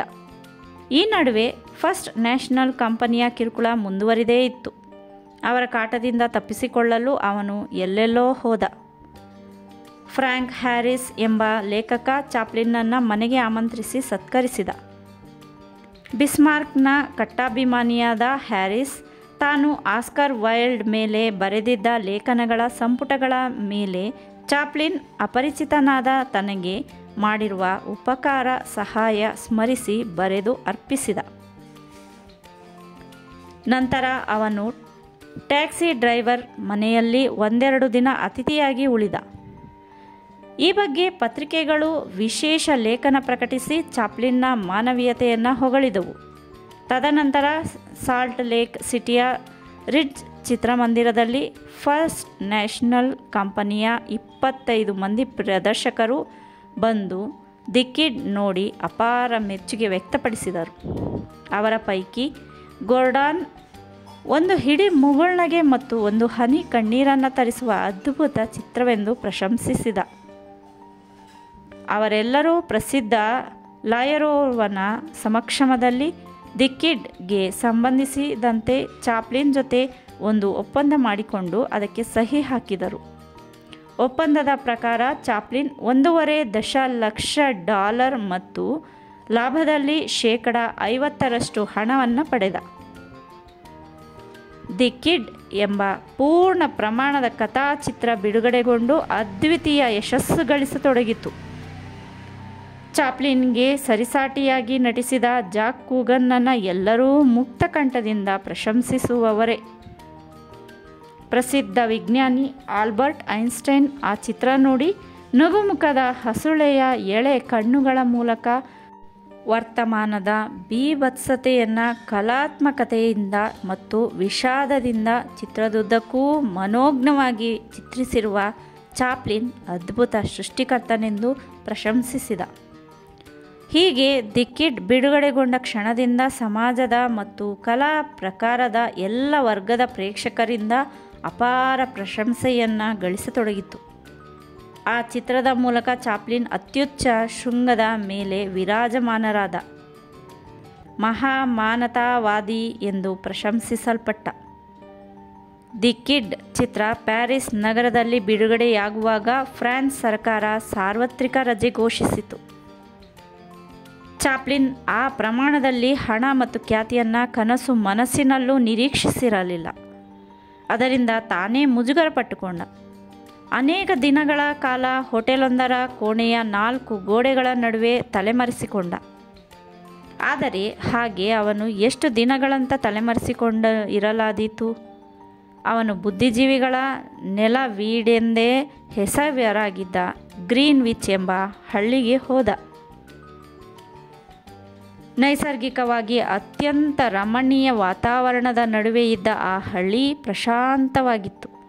ಮಾನಸಿಕವಾಗಿ ದೃಢವಾಗಲೆಂದೋ, ಏಕಾಗ್ರತೆ ಸಾಧಿಸಲೆಂದೋ, ಪ್ರಾಪಂಚಿಕ ಜಂಜಡದಿಂದ ವಿಶ್ರಾಂತಿ ಪಡೆಯಲೆಂದೋ, ಆಧ್ಯಾತ್ಮಿಕವಾಗಿ ಯೋಚಿಸುವಂತಾಗಬೇಕೆಂದೋ ಸಂಗೀತಗಾರರು, ನಟರು, ಬರಹಗಾರರು, ರಾಜಕಾರಣಿಗಳು ಆ ಪುಟ್ಟ ಗ್ರಾಮಕ್ಕೆ ಆಗಮಿಸಿ ಕೆಲಕಾಲ ಅಲ್ಲಿ ತಂಗಿದ್ದು ದೈಹಿಕವಾಗಿ ಮಾನಸಿಕವಾಗಿ ಸದೃಢಗೊಂಡು ಮರಳಿ ತಮ್ಮ ತಮ್ಮ ಮನೆಗೆ ಹೋಗುತ್ತಿದ್ದರು.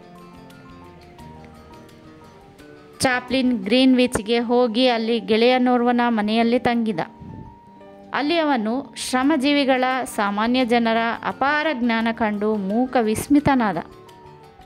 ನೀಗ್ರೋ ಟ್ರಕ್ ಡ್ರೈವರೊಬ್ಬ ರೋಗಟ್ನ ಥಿಸಾರ್ಸ್ ಎಂಬ ಕೃತಿ ಬಗ್ಗೆ ನಿರರ್ಗಳವಾಗಿ ಮಾತನಾಡುತ್ತಿದ್ದರೆ, ಅಲೆಕ್ಸಾಂಡ್ರಿಯಾ ಹೋಟೆಲ್ನಲ್ಲಿ ಕೆಲಸ ಮಾಡುತ್ತಿದ್ದ ಕಾರ್ಮಿಕನೋರ್ವ ಕಾರ್ಲ್ ಮಾರ್ಕ್ಸ್ ಬಗ್ಗೆ, ವಿಲಿಯಂ ಬ್ಲೇಕ್ನ ಕೃತಿಗಳ ಬಗ್ಗೆ ಅದ್ಭುತವಾಗಿ ಚರ್ಚಿಸಬಲ್ಲವನಾಗಿದ್ದ. ಇನ್ನೊಬ್ಬ ಸಾಮಾನ್ಯ ಲ್ಯಾಟಿನ್ ಬಗ್ಗೆ ಸಾಕಷ್ಟು ತಿಳಿದುಕೊಂಡಿದ್ದ. ಚಾಪ್ಲಿನ್ ಅಲ್ಲಿ ಸಾಕಷ್ಟು ಮಂದಿ ಪ್ರಸಿದ್ಧ ಲೇಖಕರ ಪರಿಚಯ ಮಾಡಿಕೊಂಡ. ಅವರೊಂದಿಗೆ ಸರಿಸಮವಾಗಿ ಚರ್ಚೆಯಲ್ಲಿ ಭಾಗವಹಿಸಿದ. ಪ್ರಸಿದ್ಧ ಲೇಖಕ, ಇತಿಹಾಸಜ್ಞ ವಾಲ್ಡೋ ಫ್ರಾಂಕ್, ದಿ ಮಾಸಸ್ ಪತ್ರಿಕೆಯ ಸಂಪಾದಕ ಮ್ಯಾಕ್ಸ್ ಈಸ್ಟ್ಮನ್, ಕವಿ ಹ್ಯಾರ್ಟ್ ಕ್ರೇನ್, ಪ್ರಸಿದ್ಧ ನ್ಯಾಯವಾದಿ ಫೀಲ್ಡ್ ಮ್ಯಾಲೋನ್ ಮತ್ತವನ ಪತ್ನಿ ಮಾರ್ಗರೆಟ್ ಫಾಸ್ಟರ್ ಮುಂತಾದವರೊಂದಿಗೆ ಅನುಭವ, ವಿಚಾರ ವಿನಿಮಯ ಮಾಡಿಕೊಂಡ. ಪ್ರಸಿದ್ಧ ನಾಟಕಕಾರ ಯುಜೀನ್ ಓ ನೀಲ್ನ ಎಂಪರರ್ ಜೋನ್ಸ್ ಎಂಬ ಪ್ರಸಿದ್ಧ ನಾಟಕದ ರಿಹರ್ಸಲ್ ನಡೆಯುತ್ತಿದ್ದ ಕಡೆ ಹೋಗಿ ಚರ್ಚೆಯಲ್ಲಿ ಭಾಗವಹಿಸಿದ. ಒಬ್ಬರ ಮೂಲಕ ಇನ್ನೊಬ್ಬರನ್ನು ಯಶಸ್ವಿಯಾಗಿ ಪರಿಚಯ ಮಾಡಿಕೊಳ್ಳುವ ಜಾಯಮಾನ ಚಾಪ್ಲಿನ್ನದು. ವಾಲ್ಡೋ ಫ್ರಾಂಕ್ ತನ್ನ ಬಗ್ಗೆ ಕೆಲವು ಲೇಖನಗಳನ್ನು ಬರೆಯುತ್ತಿರುವನೆಂದು ತಿಳಿದು ಹೆಚ್ಚು ಸಂತೋಷಪಟ್ಟ. ಉತ್ತರ ಮತ್ತು ದಕ್ಷಿಣ ಅಮೆರಿಕದ ಇತಿಹಾಸ ಕುರಿತು ಸಾಕಷ್ಟು ಸಂಶೋಧನೆ ಮಾಡಿದ್ದ ವಾಲ್ಡೋನ ಮೂಲಕ ಕವಿ ಹೃದಯದ ಹ್ಯಾಟ್ ಕ್ರೇನ್ ಎಂಬ ನಿರ್ಗತಿಕ ಶ್ರೀಮಂತನನ್ನು ಪರಿಚಯ ಮಾಡಿಕೊಂಡ. ಕಾವ್ಯವನ್ನು ಇಷ್ಟಪಡದ ಆತನ ಶ್ರೀಮಂತ ತಂದೆ ಮಗ ಹ್ಯಾರ್ಟಿಯನ್ನು ಆತನ ಕಾವ್ಯದ ಹುಚ್ಚಿಗಾಗಿ ದೂರವಿರಿಸಿದ್ದ.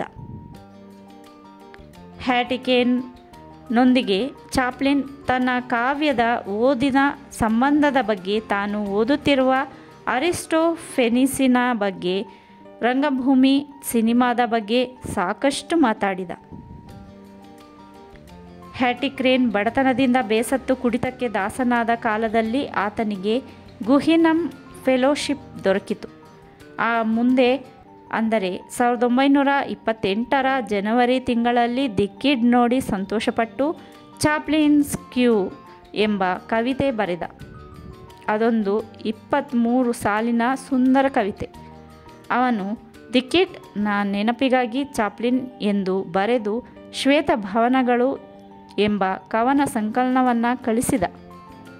ಕವಿ ಕ್ರೇನ್ ಮೆಕ್ಸಿಕೋದಿಂದ ಅಮೆರಿಕಕ್ಕೆ ಜಲ ಪ್ರಯಾಣ ಮಾಡುತ್ತಿರುವಾಗ ಸಮುದ್ರದಲ್ಲಿ ಹಾರಿ ಪ್ರಾಣ ಕಳೆದುಕೊಂಡ. ಡೆಡ್ಲಿ ಫೀಲ್ಡ್ ನೀಡಿದ ಆಹ್ವಾನವನ್ನು ಪುರಸ್ಕರಿಸಿ ಚಾಪ್ಲಿನ್ ಅವನ ಹಳ್ಳಿಯಲ್ಲಿ ನಡೆದ ಸಮಾರಂಭಕ್ಕೆ ಹೋದ. ಡಚ್ ಕೈಗಾರಿಕೋದ್ಯಮಿ ಜಾನ್ ಬೊಸೆವೆನ್, ಮ್ಯಾಕ್ಸ್ ಈಸ್ಟ್ಮನ್ ಮೊದಲಾದ ಗಣ್ಯರು ಭಾಗವಹಿಸಿದ್ದರು. ಅಲ್ಲಿ ಜಾರ್ಜ್ ಎಂಬ ವ್ಯಕ್ತಿ ಚಾಪ್ಲಿನ್ನ ಗಮನ ಸೆಳೆದ. ಅಲ್ಲಿ ಆತ ಗೆಳೆಯರೊಂದಿಗೆ ಶರಾಡ್ ಆಟ ಆಡುವುದರಲ್ಲಿ ಮಗ್ನನಾಗಿದ್ದ. ಅಷ್ಟೆಲ್ಲ ತಾಪತ್ರಯಗಳ ನಡುವೆಯೂ ಆತ ನಿರಮ್ಮಳನಾಗಿ ಆಡುತ್ತಿರುವುದನ್ನು, ಸಂತೋಷಪಡುತ್ತಿರುವುದನ್ನು ಕಂಡು ಡೆಡ್ಲಿ ಜೊತೆಗಿದ್ದ ಚಾಪ್ಲಿನ್ ಬೆರಗಾದ. ಫೀಲ್ಡ್ ಮೊಲೋನ್ ಚಾಪ್ಲಿನ್ನ ಕಿವಿಯಲ್ಲಿ, ಅವನಿಗೆ ಕೋರ್ಟಿನಲ್ಲಿ ಗೆಲ್ಲುವ ಅವಕಾಶ ಕಡಿಮೆ ಇದೆ, ಇನ್ನು 18 ವರ್ಷ ಬಾಕಿ ಇರೋ ಶಿಕ್ಷೆಯನ್ನು ಅನುಭವಿಸಬೇಕಾದದ್ದೇ ಎಂದು ಪಿಸುಗುಟ್ಟಿದ. ಆ ಸಂಜೆ ಹೊರಡಲಿದ್ದ ಚಾಪ್ಲಿನ್ನನ್ನು ತಡೆದು, ಜಾರ್ಜ್, ಏನೆಷ್ಟು ಅವಸರದಿಂದ ಹೊರಟೆ ಚಾಪ್ಲಿನ್ ಎಂದು ಕೇಳಿದ. ಆಗ ಒಂದು ಕ್ಷಣ ಏನು ಉತ್ತರಿಸಬೇಕೆಂದು ತಿಳಿಯದೆ ಚಾಪ್ಲಿನ್, ಇಲ್ಲ, ಮನೆಯಲ್ಲೊಂದಿಷ್ಟು ಕೆಲಸ ಇದೆ ಎಂದ. ಅದಕ್ಕೆ ನಕ್ಕ ಜಾರ್ಜ್, ನನ್ನ ಬಗ್ಗೆ ನೀನು ಸೀರಿಯಸ್ ಆಗಿ ಯೋಚಿಸಬೇಡ ಚಾಪ್ಲಿನ್, ನಾನು ಎಲ್ಲಿದ್ದರೂ ಚೆನ್ನಾಗಿರ್ತೀನಿ ಎಂದು ಮೆಲ್ಲಗೆ ಹೇಳಿದ. ತಾನಿನ್ನು ನ್ಯೂಯಾರ್ಕ್ನಲ್ಲಿ ಮಾಡಬೇಕಾಗಿರೋ ಕೆಲಸ ಎಷ್ಟೊಂದಿದೆ. ತಲೆ ನೋವಾಗಿರುವ ಫಸ್ಟ್ ನ್ಯಾಷನಲ್ ಕಂಪನಿ ಜೊತೆ ಮಾಡಿಕೊಂಡಿರುವ ಒಪ್ಪಂದವನ್ನು ಆದಷ್ಟು ಬೇಗ ಪೂರೈಸಿ ನಂತರ ತಮ್ಮ ಯುನೈಟೆಡ್ ಆರ್ಟಿಸ್ಟ್ ಸಂಸ್ಥೆಗೆ ಆದಷ್ಟು ಬೇಗ ಚಿತ್ರ ತಯಾರಿಸಬೇಕು. ಚಾಪ್ಲಿನ್ ಕ್ಯಾಲಿಫೋರ್ನಿಯಾಕ್ಕೆ ಮರಳಿದ. ತಾನು ನ್ಯಾಷನಲ್ ಕಂಪನಿಗೆ ಮಾಡಬೇಕಾಗಿರುವ ಹ್ರಸ್ವ ಹಾಸ್ಯ ಚಿತ್ರಗಳೆರಡರ ಬಗ್ಗೆ ಯೋಚಿಸಿಯೇ ಯೋಚಿಸಿದ. ಎಷ್ಟು ಯೋಚಿಸಿದರೂ ತನಗೆ ಕಥಾವಸ್ತುಗಳು ಹೊಳೆಯಲಿಲ್ಲ. ತನ್ನ ತಲೆ ಇಷ್ಟು ಬೇಗನೆ ಖಾಲಿಯಾಗಬಹುದೆಂದು ಅವನು ನಿರೀಕ್ಷಿಸಿರಲಿಲ್ಲ. ದಿ ಕಿಡ್ ತನ್ನ ಸಮಸ್ತ ಸೃಜನಶೀಲ ಪ್ರತಿಭೆಯನ್ನು ದೋಚಿರಬಹುದೇ ಎಂದು ಅನುಮಾನಿಸಿದ. ತಾನು ಒಂಟಿಯಾಗಿ ಸ್ಟುಡಿಯೋ ಸುತ್ತ ಅಲೆದಾಡತೊಡಗಿದ. ಬೇಸರದ ಗಳಿಗೆಗಳಲ್ಲಿ ಪಿಯಾನೋ ನುಡಿಸಿದ, ಪಿಟೀಲು ಬಾರಿಸಿದ. ಏನು ಮಾಡಿದರೂ ಕವಿದಿದ್ದ ಮಂಕು ಹರಿಯಲಿಲ್ಲ. ಸ್ಟುಡಿಯೋದ ಸುತ್ತ ಖಾಲಿ ತಲೆಯೊಡನೆ ಸುತ್ತಾಡಿ ಮತ್ತಷ್ಟು ಹಾಳಾಗುವುದಕ್ಕಿಂತ ಬೇರೆ ಎಲ್ಲಾದರೂ ಹೋಗಿ ರಿಫ್ರೆಶ್ ಆಗಿರಬಹುದು ಎಂದುಕೊಂಡ. ತನ್ನ ಇಂಗ್ಲಿಷ್ ಮಿತ್ರ ಡಾಕ್ಟರ್ ಸೆಸಿಲ್ ರೆನಾಲ್ಡ್ ಜೊತೆ ಕ್ಯಾಟಲಿನಾಕ್ಕೆ ಹೋದ. ಕ್ಯಾಟಲಿನಾ ಕಡಲ ತೀರದಲ್ಲಿರುವ ಸುಂದರ ಹಳ್ಳಿ, ಮೀನು ಹಿಡಿಯುವವರ ಸ್ವರ್ಗ. ಆ ಇಡೀ ಹಳ್ಳಿಯಲ್ಲಿರುವುದು ಕೇವಲ 2 ಹೋಟೆಲ್ಗಳು ಮಾತ್ರ. ವರ್ಷವಿಡೀ ಈ ಪುರಾತನ ಹಳ್ಳಿ ನಿದ್ದೆ ಮಾಡುತ್ತಿರುವಂತೆ ಕಾಣಿಸುತ್ತದೆ. ಅಲ್ಲಿನ ಅವೋನೋ ಹೋಟೆಲ್ನಲ್ಲಿ ಬಿಡಾರ ಹಾಕಿದ ಚಾಪ್ಲಿನ್ ಮಿತ್ರ ಡಾಕ್ಟರ್ ಫೀಲ್ಡ್ನೊಂದಿಗೆ ಕೆಲವೊಮ್ಮೆ ದೋಣಿ ಬಾಡಿಗೆ ಪಡೆದು ಸಮುದ್ರದಲ್ಲಿ ವಿಹರಿಸಿದ. ಕೆಲವೊಮ್ಮೆ ತೀರದಲ್ಲಿ ಕಾಲು ಚಾಚಿ ಗಾಳ ಬಲೆ ಬೀಸಿ ಮೀನು ಹಿಡಿದ.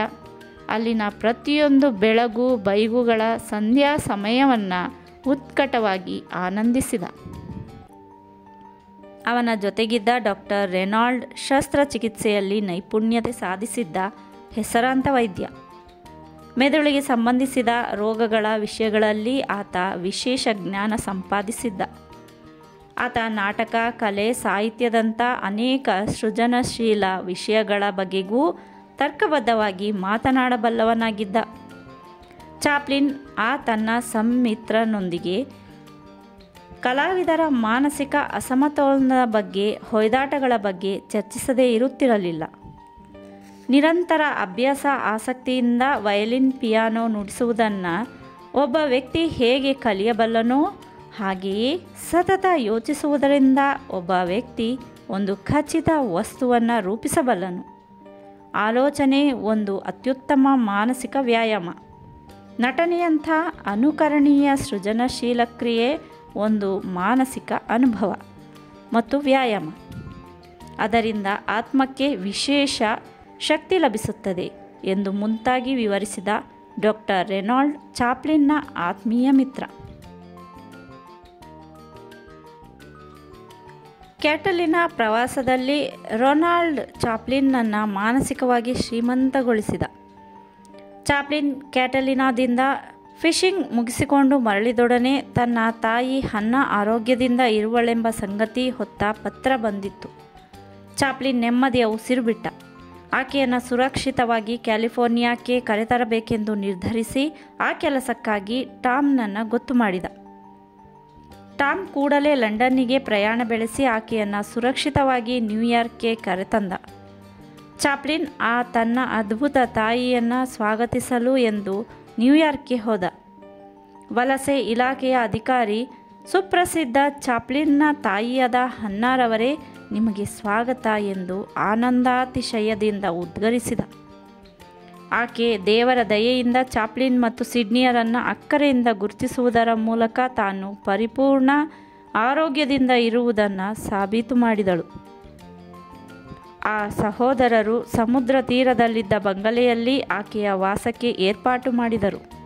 ಆಕೆಯ ಯೋಗಕ್ಷೇಮ ನೋಡಿಕೊಳ್ಳಲು ಅನುಭವಿ ನರ್ಸ್ ಒಬ್ಬಳನ್ನು ನೇಮಿಸಿದರು. ಆ ಬಂಗಲೆಯಲ್ಲಿ ಪ್ರತಿಯೊಂದು ಸೌಲಭ್ಯವನ್ನು ಒದಗಿಸಿದರು. ಸಿಡ್ನಿ ವಾರದಲ್ಲಿ ಹಲವಾರು ಸಲ ಹೋಗಿ ತಮ್ಮ ತಾಯಿಯೊಂದಿಗೆ ಇದ್ದು ಬರತೊಡಗಿದ. ಆಕೆ ಆಗೊಮ್ಮೆ ಈಗೊಮ್ಮೆ ಸ್ಟುಡಿಯೋಕ್ಕೆ ಭೇಟಿ ಕೊಟ್ಟು ಮಗ ಚಾಪ್ಲಿನ್ನ ಕಾರ್ಯವೈಖರಿಯನ್ನು ತದೇಕ ಚಿತ್ತದಿಂದ ಗಮನಿಸಿ ವಾಪಸ್ಸಾಗುತ್ತಿದ್ದಳು. ಅದೇ ಸಮಯದಲ್ಲಿ ದಿ ಕಿಡ್ ನ್ಯೂಯಾರ್ಕ್ ನಗರದ ಹಲವು ಕಡೆ ಜಯಭೇರಿ ಬಾರಿಸತೊಡಗಿತು. ಆ ಚಿತ್ರದ ಬಗ್ಗೆ ಎಲ್ಲ ವೃತ್ತಪತ್ರಿಕೆಗಳು ಪ್ರತಿದಿನ ಒಂದಲ್ಲ ಒಂದು ಬರಹಗಳನ್ನು ಪ್ರಕಟಿಸತೊಡಗಿದ್ದವು. ಗ್ರಿಫಿತ್ನ the Birth of a Nation ನಂತರ ದಿ ಕಿಡ್ ಅತ್ಯುತ್ತಮ ಚಿತ್ರವೆಂದು ಪರಿಗಣಿಸಲ್ಪಟ್ಟಿತ್ತು. ಆ ಯಶಸ್ಸಿನ ಗೊಂದಲದಿಂದಾಗಿ ಚಾಪ್ಲಿನ್ ನ್ಯೂಯಾರ್ಕ್ ಕಡೆ ತಲೆ ಹಾಕದೆ ಕ್ಯಾಲಿಫೋರ್ನಿಯಾದಲ್ಲಿದ್ದು ಪ್ರತಿಯೊಂದು ವರ್ತಮಾನವನ್ನು ಕ್ಷುಣ್ಣವಾಗಿ ಗಮನಿಸುತ್ತಿದ್ದ. ದಿ ಕಿಡ್ ದಾಖಲೆಗಳನ್ನು ಸೃಷ್ಟಿಸುತ್ತಾ ಸಾಗಿದ್ದರೂ ಚಾಪ್ಲಿನ್ ಕಾಲ ಮೇಲೆ ಕಾಲು ಹಾಕಿಕೊಂಡು ಆರಾಮವಾಗಿ ಕೂಡಿರುವ ಸ್ಥಿತಿಯಲ್ಲಿ ಇರಲಿಲ್ಲ. ಫಸ್ಟ್ ನ್ಯಾಷನಲ್ ಕಂಪನಿಗೆ ತಾನಿನ್ನೂ 4 ಕಿರು ಕಾಮಿಡಿ ಚಿತ್ರಗಳನ್ನು ತಯಾರಿಸಿಕೊಟ್ಟು ಕೈ ತೊಳೆದುಕೊಳ್ಳಬೇಕಿದೆ. ಯಾವ ಕಥಾ ವಸ್ತುವಿನ ಮೇಲೆ ತಾನು ಚಿತ್ರ ಮಾಡುವುದು ಎಂದು ಆಲೋಚಿಸುತ್ತಾ ಅವನು ಹಳೆ ಹೊಸ ಸಾಮಾನುಗಳಿಂದ ಕಿಕ್ಕಿರಿದಿದ್ದ ಪ್ರಾಪರ್ಟಿ ರೂಮಿಗೆ ಹೋದ. ಅಲ್ಲಿ ಬಗೆ ಬಗೆಯ ಸಾಮಾನುಗಳು ಚೆಲ್ಲಾಪಿಲ್ಲಿಯಾಗಿ ಬಿದ್ದಿದ್ದವು. ಒಂದೊಂದು ವಸ್ತುವನ್ನು ಕುತೂಹಲದಿಂದ ನೋಡತೊಡಗಿದ. ಒಂದು ಉದ್ದನೆಯ ಕಟ್ಟಿಗೆ ತುಂಡನ್ನು ನೋಡಿದೊಡನೆ ಯುರೇಕಾ ಎಂದು ಉದ್ಗರಿಸಿದ. ಹಳೆ ಸಾಮಾನುಗಳ ನಡುವೆ ಬಿದ್ದಿದ್ದ ಅದನ್ನು ಕೈಗೆತ್ತಿಕೊಂಡ. ಅದೊಂದು ಗೋಲ್ಫ್ ಆಟದ ಬ್ಯಾಟಾಗಿತ್ತು. ತನ್ನ ಟ್ರಂಪ್ ಗೋಲ್ಫ್ ಆಟಗಾರ ಎಂದು ಮತ್ತೊಮ್ಮೆ ಉದ್ಗರಿಸಿದ. ತನ್ನ ಮುಂದಿನ ಚಿತ್ರವಾದ ದಿ ಐಡಲ್ ಕ್ಲಾಸ್ ಆತನ ಮನಸ್ಸಿನಲ್ಲಿ ಆ ಕ್ಷಣದಿಂದ ರೂಪುಗೊಳ್ಳತೊಡಗಿತು. ಕಥಾವಸ್ತು ಅಂಥ ಸಂಕೀರ್ಣವಾದುದಲ್ಲ. ಸಾಸಿವೆ ಕಾಳೊಳಗೆ ಸಾಗರವನ್ನು, ಚಹಾ ಕೊಪ್ಪಿನೊಳಗೆ ಬಿರುಗಾಳಿಯನ್ನು ತುಂಬಿಡುವುದರಲ್ಲಿ ಚಾಪ್ಲಿನ್ ಅದ್ವಿತೀಯ. ಶ್ರೀಮಂತರನ್ನು ತೃಪ್ತಿಪಡಿಸಲು ಅನುಕರಿಸಲು ಹೋಗಿ ಅವರನ್ನು ನಗೆಪಾಟಲಿಗೀಡು ಮಾಡುತ್ತಾನೆ. ಅವನು ರೈಲಿನೊಳಗೆ ಪ್ರಯಾಣ ಮಾಡುವುದೇ ತದ್ವಿರುದ್ಧ. ಅವನು ಟಾಕುಟೀಕಾಗಿ ಗೋಲ್ಫ್ ಆಡುತ್ತಾನೆ. ಶ್ರೀಮಂತರಿಗಿಂತ ಮಿಗಿಲಾಗಿ ಡ್ರೆಸ್ ಮಾಡಿಕೊಂಡು ಸುಂದರ ತರುಣಿಯೋರ್ವಳನ್ನು ಪ್ರೀತಿಸುತ್ತಾನೆ. ಗಣ್ಯ ಅತಿಥಿಗಳ ನಡುವೆ ತನ್ನ ಬಣ್ಣ ಬಯಲಾಗಿ ವಿಚಿತ್ರ ರೀತಿಯಲ್ಲಿ ತಪ್ಪಿಸಿಕೊಂಡು ಅವರನ್ನು ಕಕ್ಕಾವಿಕ್ಕಿಗೊಳಿಸುತ್ತಾನೆ, ಇತ್ಯಾದಿ ಇತ್ಯಾದಿ. ದಿ ಐಡಲ್ ಕ್ಲಾಸ್ನಲ್ಲಿ ಒಂದು ದೃಶ್ಯವನ್ನಂತೂ ಕಳಸಪ್ರಾಯವಾಗಿ ಚಿತ್ರಿಸಿದ. ಅದೆಂದರೆ ಬೇವಾರ್ಸಿ ಟ್ರಂಪ್ ಕಂಗಾಲಾಗಿ ತಾನೇನನ್ನೋ ಕಳೆದುಕೊಂಡಿರುವುದನ್ನು ಹುಡುಕುತ್ತಿರುವಂತೆ ನಟಿಸುತ್ತಿರುತ್ತಾನೆ. ಆಗ ಒಬ್ಬ ಧನಿಕ ಅವನಿಗೆ ಸಹಾಯ ಮಾಡಲೆಂದು ಬಂದು ತಾನೂ ಬಗ್ಗಿ ಹುಡುಕತೊಡಗುತ್ತಾನೆ. ಆಗ ಟ್ರಂಪ್ ಅದೇ ಒಂದು ಸುವರ್ಣ ಅವಕಾಶವೆಂದು ಭಾವಿಸಿ ಅವನು ಕುಂಡಿ ಮೇಲೆ ಝಾಡಿಸಿ ಒದೆಯುತ್ತಾನೆ. ಆಗ ಧನಿಕ ಬಿದ್ದು ಉರುಳಿ ನಗೆಪಾಟಲಾಗುತ್ತಾನೆ. ಚಾಪ್ಲಿನ್ ಬಂಡವಾಳಶಾಹಿ ವ್ಯವಸ್ಥೆ ಮೇಲಿರುವ ತನಗಿರುವ ಅಸಹ್ಯ ಭಾವನೆಯನ್ನು ವ್ಯಕ್ತಪಡಿಸುವುದು ಇಂಥ ಸಂದರ್ಭದಲ್ಲಿಯೇ. ದಿ ಐಡಲ್ ಕ್ಲಾಸ್ ಚಿತ್ರೀಕರಿಸುವಾಗ ಟ್ರಂಪ್ ಪಾತ್ರದಲ್ಲಿದ್ದ ಚಾಪ್ಲಿನ್ ಲಘು ಅಪಘಾತಕ್ಕೆ ತುತ್ತಾದ. ಪ್ರಚಾರಕರ್ತ ಕಾರ್ಲ್ ರಾಬಿನ್ಸನ್ ಪತ್ರಕರ್ತರಿಗೆ ಸುದ್ದಿ ಕೊಟ್ಟ. ಪತ್ರಿಕೆಗಳು ಅವನ ಕೊಟ್ಟ ವರದಿ ತಿರುಚಿ ಚಾಪ್ಲಿನ್ ಬಹಳ ಗಾಯಗೊಂಡಿರುವನೆಂದು ಸುದ್ದಿ ಪ್ರಕಟಿಸಿಬಿಟ್ಟವು. ಅದನ್ನು ಓದಿ ಅವನ ಸಹಸ್ರ ಅಭಿಮಾನಿಗಳು ಸ್ಟುಡಿಯೋ ವಿಳಾಸಕ್ಕೆ ತಂತಿಗಳ ಮೂಲಕ, ಫೋನ್ಗಳ ಮೂಲಕ ತಮ್ಮ ಕಳವಳ ವ್ಯಕ್ತಪಡಿಸಿದರು.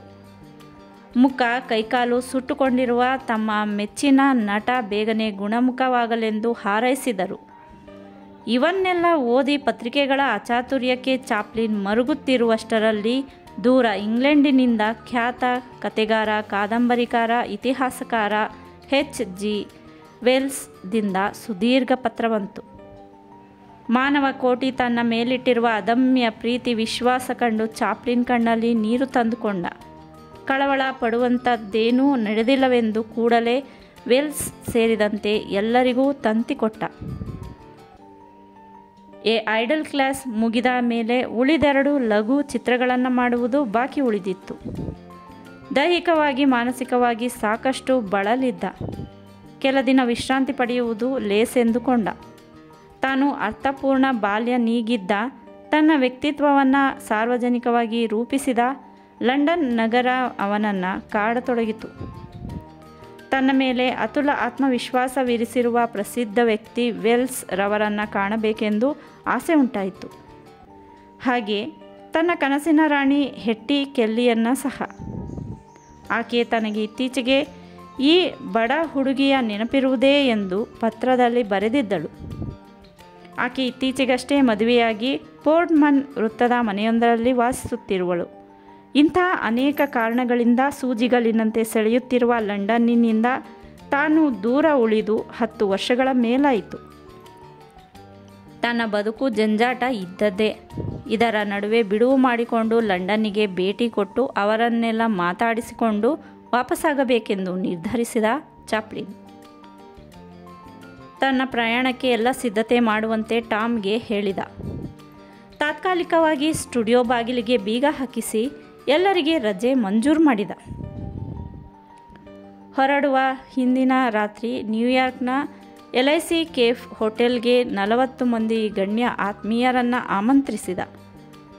ಎಲ್ಲರೂ ಬಂದು ಆಷರ್ಡ್ ಮೊದಲಾದ ಆಟಪಾಠಗಳಲ್ಲಿ ಭಾಗವಹಿಸಿದರು.